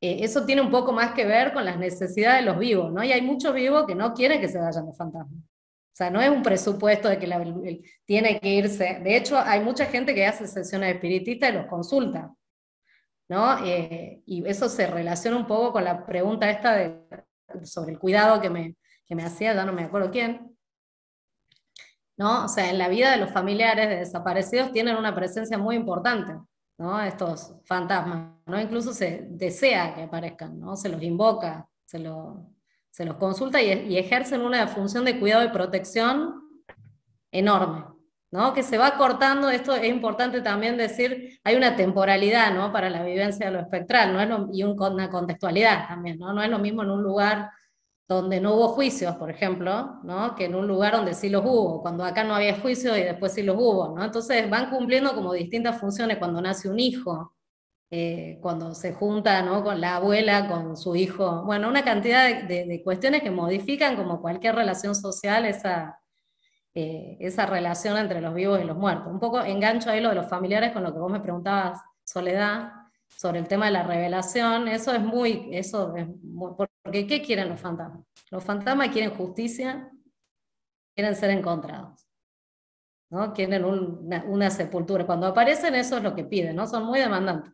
Entonces, ahí hay como una dimensión política muy derridiana, si se quiere también, ¿no? En la presencia de lo espectral dentro de la sociedad y de la política, ¿no? Hay algo ahí que sigue siendo reclamado, más allá de la dimensión individual, ¿no? Y en ese sentido hay algo que siempre, por eso digo que no es y, no es o, digamos, es un y, ¿no? O sea, hay algo que siempre va a quedar, porque no sé si lo vamos a encontrar todo, ¿no? Y no sé si se puede reparar también semejante irregularidad en nuestras formas de entender el mundo, ¿no? De pensar que una persona puede desaparecer. Las personas somos, por lo menos en nuestro pensamiento occidental y materialista, ¿no? Somos materia, no desaparecemos. ¿no? Entonces ese resto que queda va a estar ahí siempre, ¿no? Y no se trata, creo, ¿no? Ya esto como una posición de expulsarlo, ¿no? Porque también ahí viene de cómo se acoge esa escucha, ¿no? Si nosotros decimos o, expulsamos eso, ¿no? Porque tiene que ser una cosa o la otra, ¿no? Y cuando expulsamos, obturamos, digamos, también eso, ¿no? Yo creo que en Argentina ha habido como una habilitación tácita, si se quiere, después de los juicios, donde ya se dijo todo lo que se tenía que hacer, decir y hacer para estabilizar, ¿no?, esta precariedad ontológica. Es verdad, mi hijo, mi papá, mi hermano existía, ¿no?, aunque no esté más acá, existió, se lo llevó esta gente, probablemente lo asesinó, desapareció su cuerpo, ¿no? Pero eso estabilizó un sentido común sobre que eso no era mentira, y eso habilitó esas otras narrativas siniestras, ¿no? No solamente por parte de familiares, sino también de otra gente que había presenciado secuestros. Y no, o sea, si uno se pone a pensar, realmente es una experiencia muy, muy del orden de lo siniestro, ¿no? Desde perder un familiar. De hecho, las madres al principio no hablaban de secuestro, ni decían se perdió, ¿no? Se perdió. Hasta presenciar eso, hasta vivir colindando un centro clandestino y escuchar los gritos, hasta vivir cerca de un cementerio y ver un rastro de sangre chorreando desde un camión y después no saber qué pasó, ¿no? Bueno, todo eso es como un gran laboratorio de espectralidad, que algo que no dije fue también de que no es nuevo tampoco, ¿no? Son recursos disponibles en la cultura y en la creencia para lidiar con esto, porque esto tampoco es nuevo. O sea, existen las historias de fantasmas, la literatura nos las rastrea un montón, digamos, quizás ese es el único puente de acceso que tenemos, los mitos populares relacionados con femicidios, ¿no? Y eso está ahí en el repertorio. Lo que no está en el repertorio es poder hablarlo y contarlo de una de otra forma, ¿no? Porque incluso en canales legitimados para hablar sobre esto, como puede ser el consultorio de un psicoanalista, ¿no?, a veces se interpretan cosas como esta persona está loca, ¿no? Entonces también es revisar un poco todas las posibilidades de escucha. Yo soy psicóloga, ¿no? Pero como antropóloga también lo que aprendí, digamos, es a suspender los juicios sobre lo que es, lo que no es, lo que existe, lo que no existe, porque para esa persona es su realidad, ¿no? Y su verdad. Lo cual no quiere decir que esa otra verdad, ¿no? O sea, esos mecanismos de veredicción que tiene la cultura no sean necesarios para que esa persona pueda, de alguna manera, transitar esa incertidumbre constante que implica tener un familiar desaparecido, ¿no? Bueno, lo del cuidado lo dije ya, ¿no? O sea, el cuidado es, sí, los trabajadores de los sitios cuidan a los fantasmas, y los fantasmas cuidan a los trabajadores de los sitios o a sus parientes, que en general son más o menos lo mismo, digamos, ¿no? Entonces hay como una relación ahí de cuidado y al mismo tiempo de un poco de respeto y miedo también, ¿no? Decir, bueno, eso iba a leer las escenas etnográficas, pero todos lo hacemos, ¿no? Perdón, permiso, tratar como de alguna manera de reparar, ¿no?, esa fisura con la humanidad, ¿no?, que implica tanto sufrimiento junto. Y eso es una experiencia sin duda profundamente corporal, ¿no? Uno siente cosas. Hay una antropóloga que se llama Tina Camps, que a mí me gusta mucho, que habla de, ay, nunca me sale bien la palabra, creo que es un sentido que no es el tacto, ¿no? No es algo que me está tocando, sino es como éptico, ¿no? Es algo que se siente en el cuerpo, pero sin que necesariamente te agarre hacia un fantasma, ¿no? Es como algo, como una presión, ¿no? Que también se sienten, por ejemplo, los guardias del Arsenal de Tucumán, ¿no? Alguien se les sienta en el pecho cuando están haciendo la guardia. Y bueno, son todas sensibilidades parciales, ¿no?, para las cuales no estamos preparados, claramente. Entonces, bueno, eso genera muchísimas reacciones y genera también cualquier cantidad de rituales, ¿no? Esto que vos hablabas, Fabián. O sea, muchísimos rituales, porque las formas que tenemos de vivir es ritualizar esa presencia, ¿no? Que no necesariamente está ritualizada oficialmente por alguna religión, ¿no? Algunas religiones tienen más experiencia histórica con la desaparición, como por ejemplo el judaísmo, ¿no? Y tienen respuesta para estas cosas, pero la católica no, por ejemplo. Entonces, los rituales se inventan, para ver cómo se hace para lidiar sobre todo con el estar ahí, ¿no? Todo el tiempo. El que vaya y hace un ritual eventualmente es una cosa, ¿no? Y el que está todos los días y tiene que compartir su vida cotidiana con eso es otra.